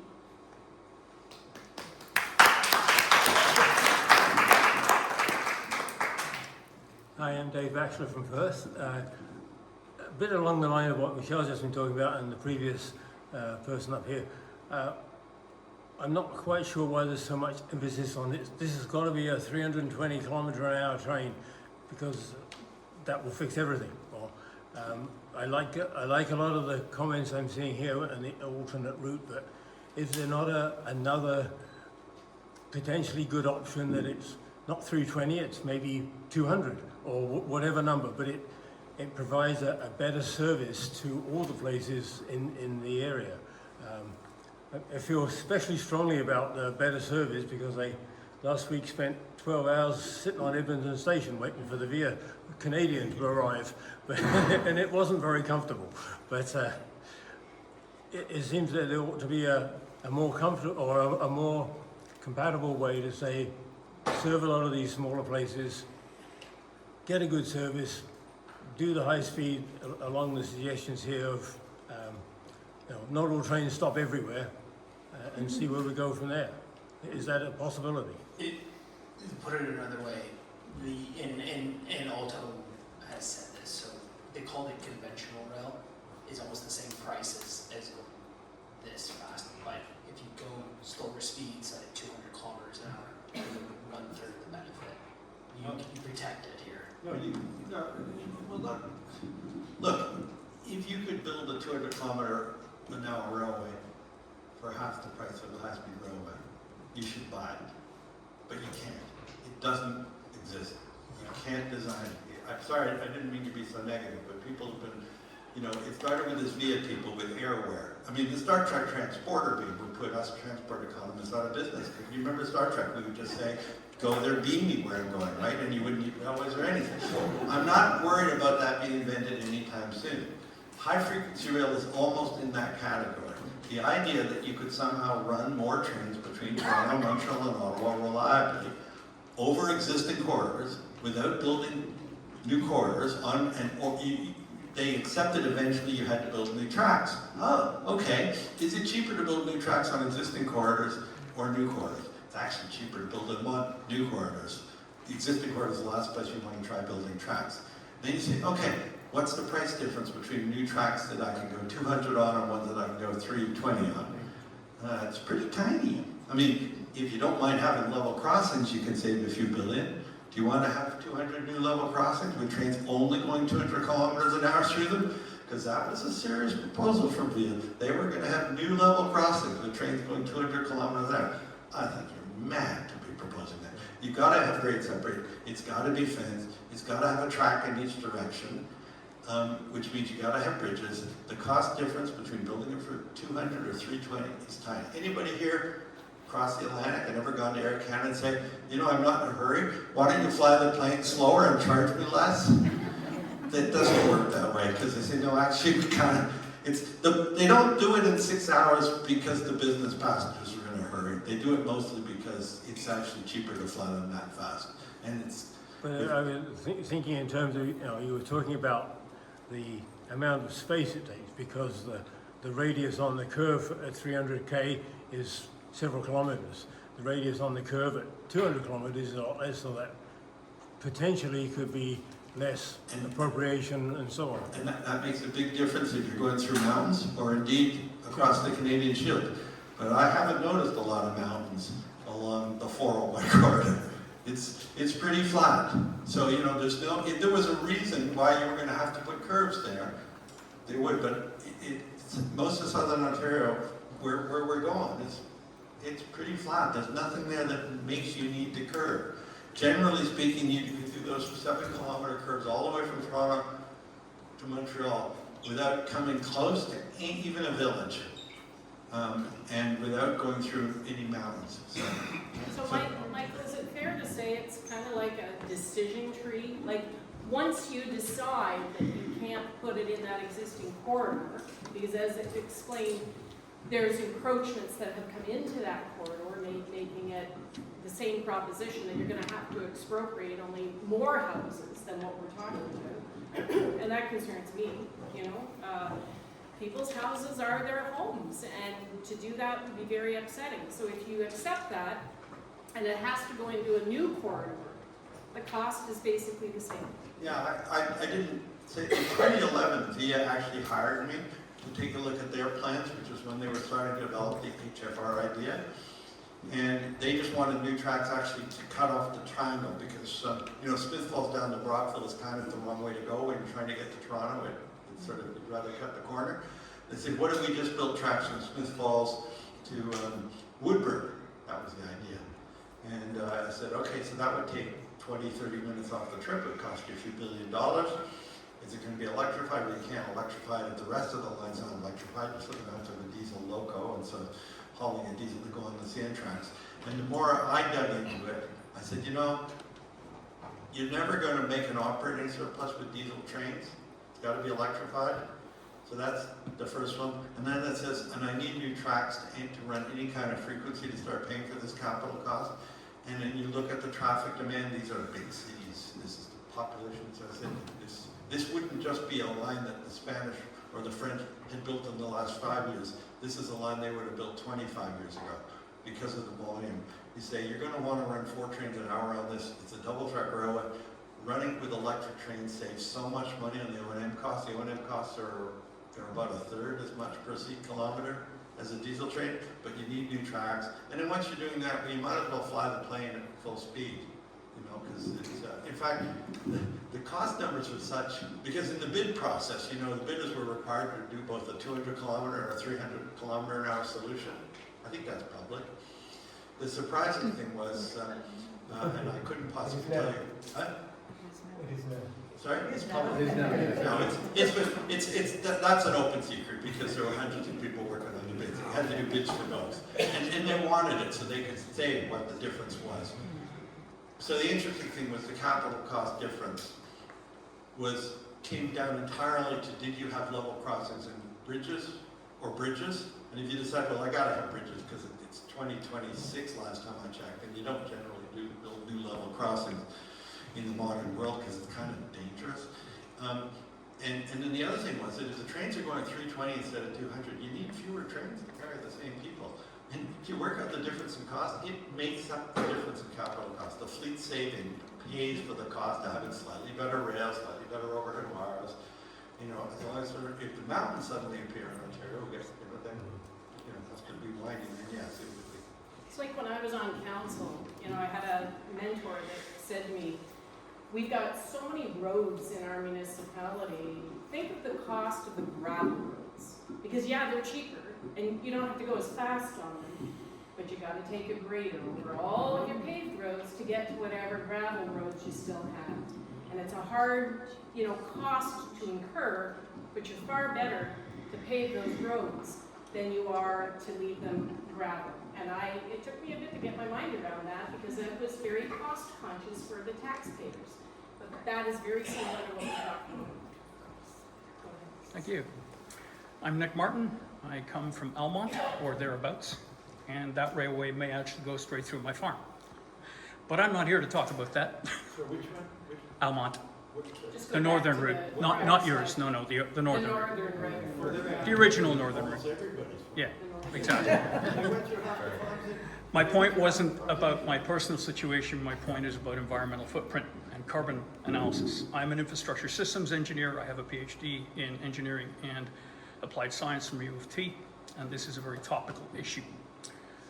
I did a cursory initial environmental analysis for embodied carbon and operational carbon in the Alto route, and by the look of yours, it's going to be a little bit more actually, because you have some more track.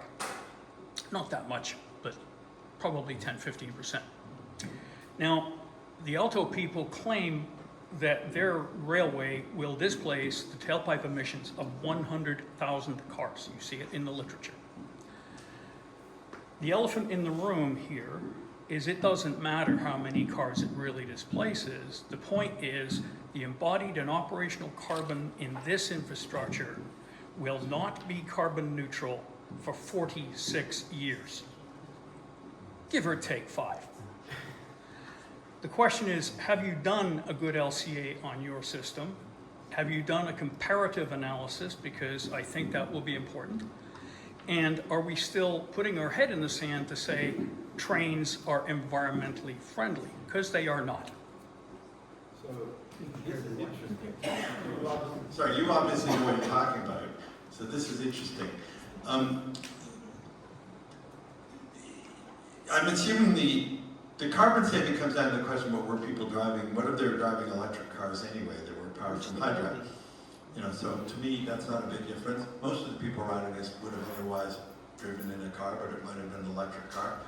Some of them would have been flying, so there's some saving there, and one can assume that planes are still going to be using Yeah.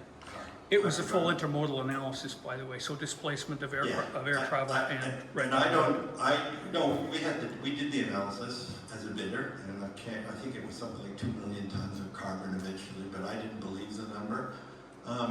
The embodied carbon is something you want to tackle in the design. There isn't, that's a reason for not using slab track, by the way, because you know the Japanese and the Chinese railways are on concrete track, and the French are on lumps of granite, which is probably a lot better, but there's still an awful lot of construction. I guess most of the carbon in construction is the equipment. It's just the diesels driving around and moving all that rock around. it's an end-to-end, cradle-to-grave LCA that needs to be done. Yeah, but I think that's what you need to tackle, because I think I was disappointed when I found out that the Ontario line, which I worked on, because the tunnel liners were all concrete and there was a lot of concrete in them, the Ontario line's carbon payback is incredibly bad. It's like 80 or 100 years. Now, you've got to think about what those analyses don't do is they take account of the landform that it creates and whether we create more efficient cities and more efficient societies. And I think, you know, we believe denser communities and green metropolises are more efficient and will use less carbon. I think the answer is we just have to tackle carbon everywhere. I think that's the right way to do it. I just dwell on that 100,000 figure. I thought that number was bizarre when I saw that. Yeah. Because even Alto is saying they think they're going to get 22 million, and I think they only get 18 with their railway, but I get 30 million with mine. If I get 30 million riders, then I think I'm probably taking 20 million car trips a year off the road. So where did the 100,000 number come from? I think what they did was equate the total tailpipe emissions of a car in the light-duty fleet in Canada for a whole year. Yeah, yeah. And that was the displacement figure they used, and it just doesn't work. No, but it's a very weird way to quote it as 100,000 cars on the road, because I don't think they would, I mean, most people still going to buy a car.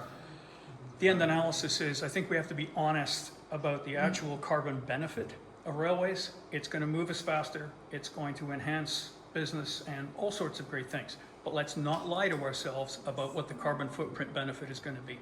It doesn't have to be making things worse, though. No. It can be carbon neutral, and it might even be carbon positive. It's just don't say we're doing this as a way to tackle carbon. I agree with you.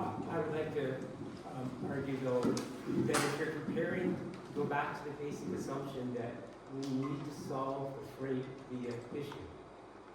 If we take via off the existing line and we're building it a new line, then the choice becomes a new line with diesel trains, higher speed, or a new high speed with electric trains, and when you compare those two solutions, not to the existing situation, high-speed rail is much more carbon friendly. No, it isn't. But I agree with the premise. Well, it The is. premise is it needs to be done. The yes, I agree, an LCA needs to be done, but the amount of construction for both of those is about the same, but the difference is now you're taking all those diesel trains off the road.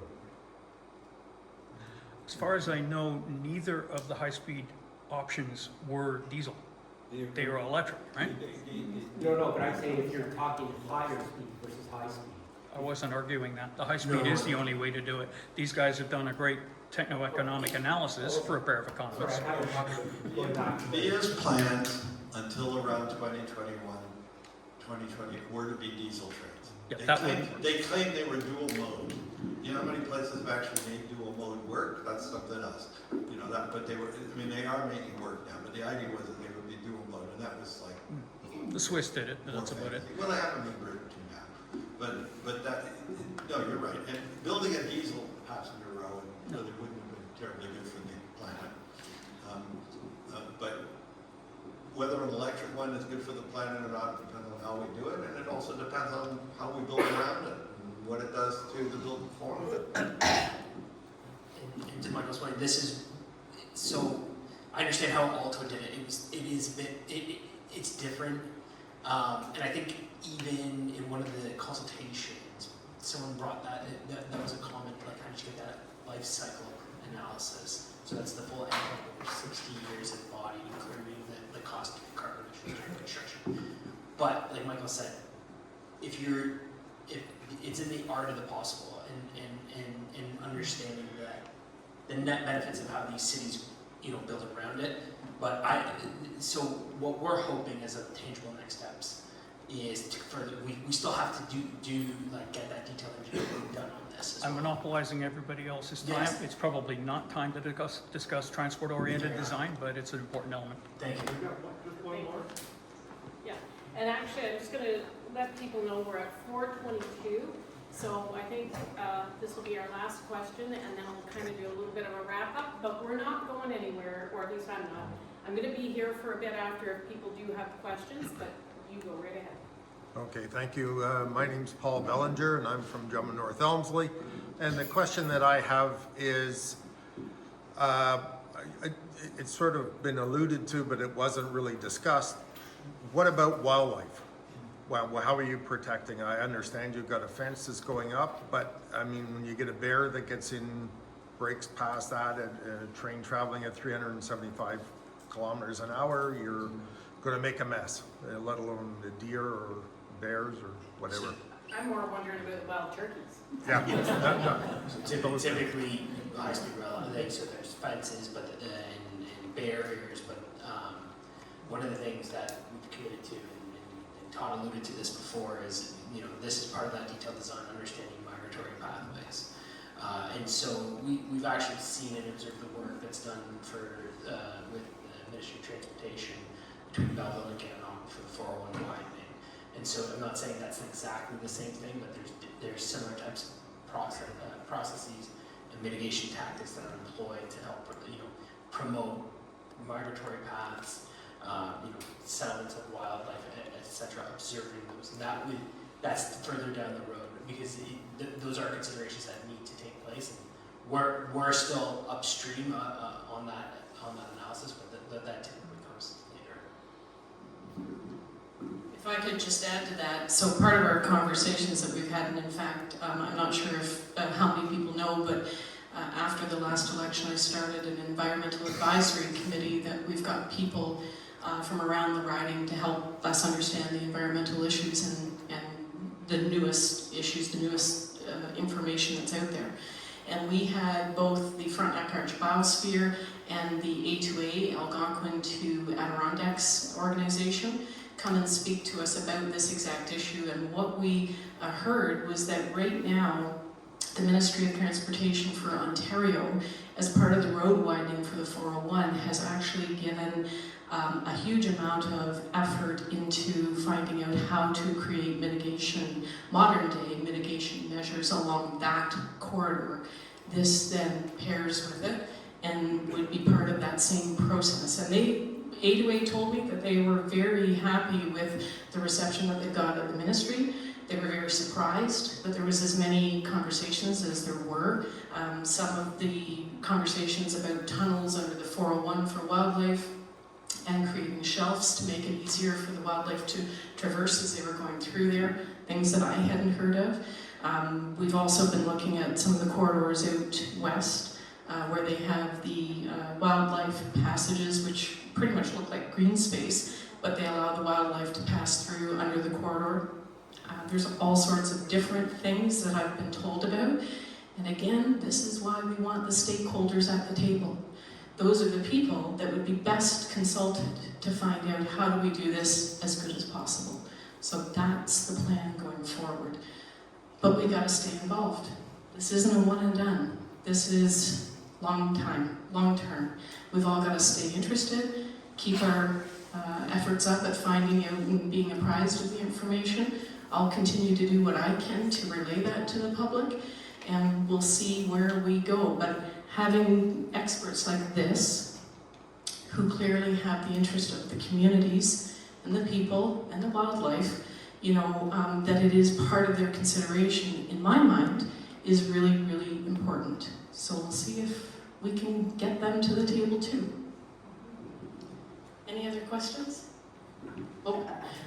I should have missed it. Okay, Katie? Yes. I'm pretty loud. So that sounds fantastic.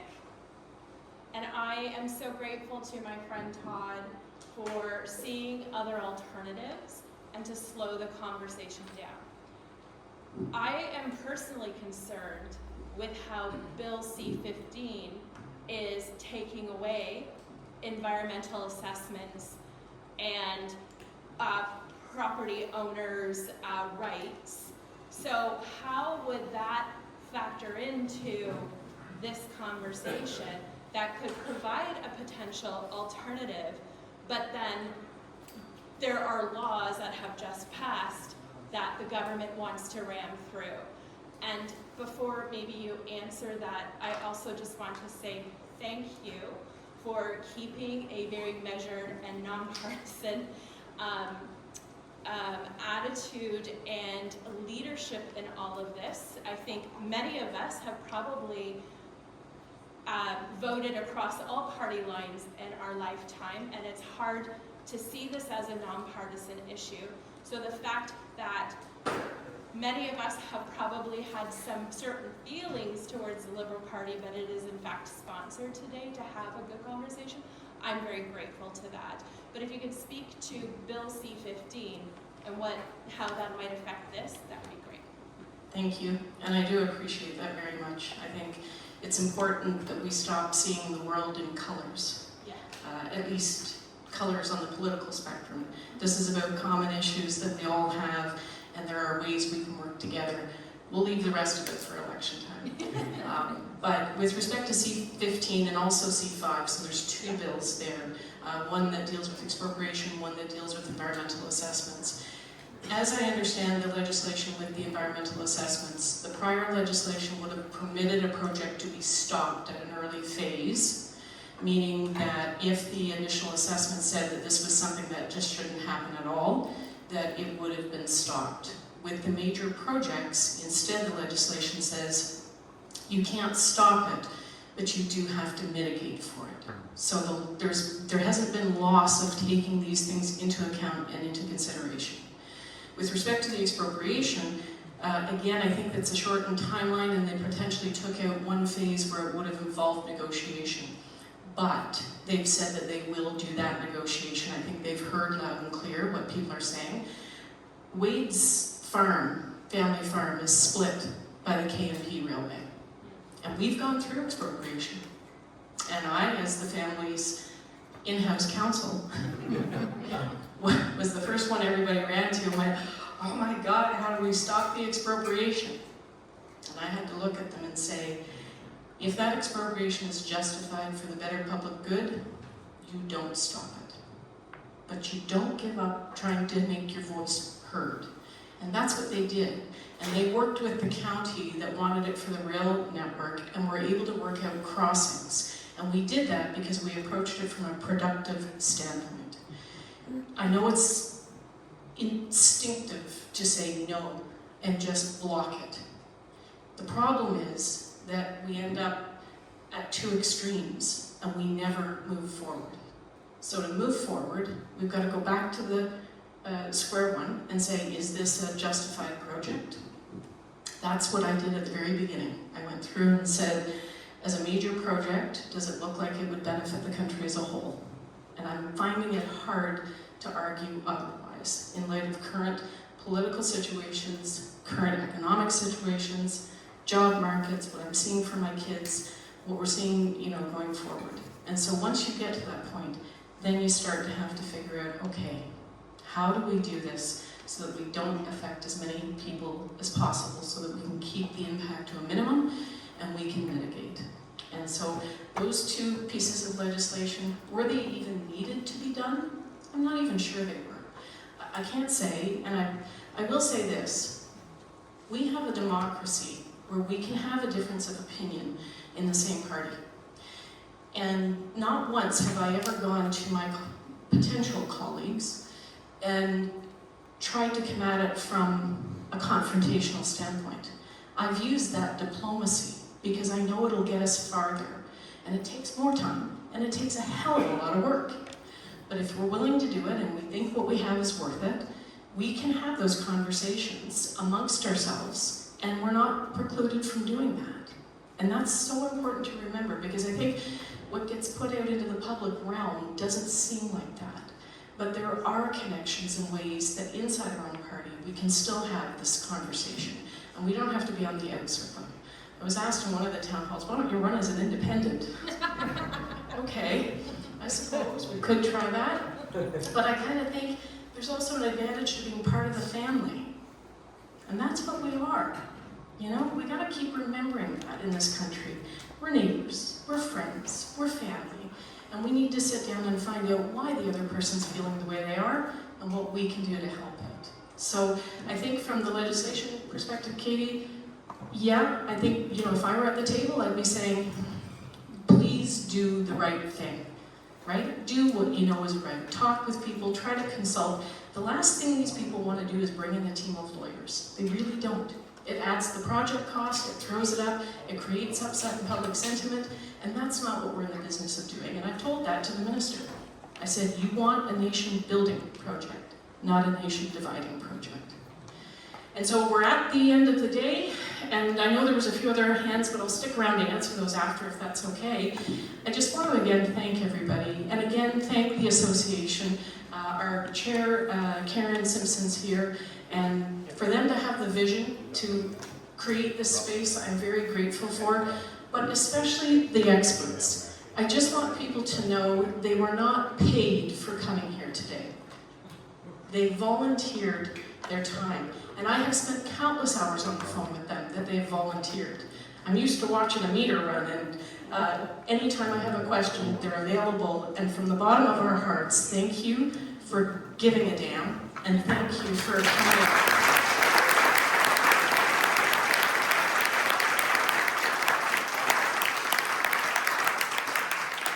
Same to Todd Coburn, same to Save South Frontenac. They all volunteer their time, so thank you.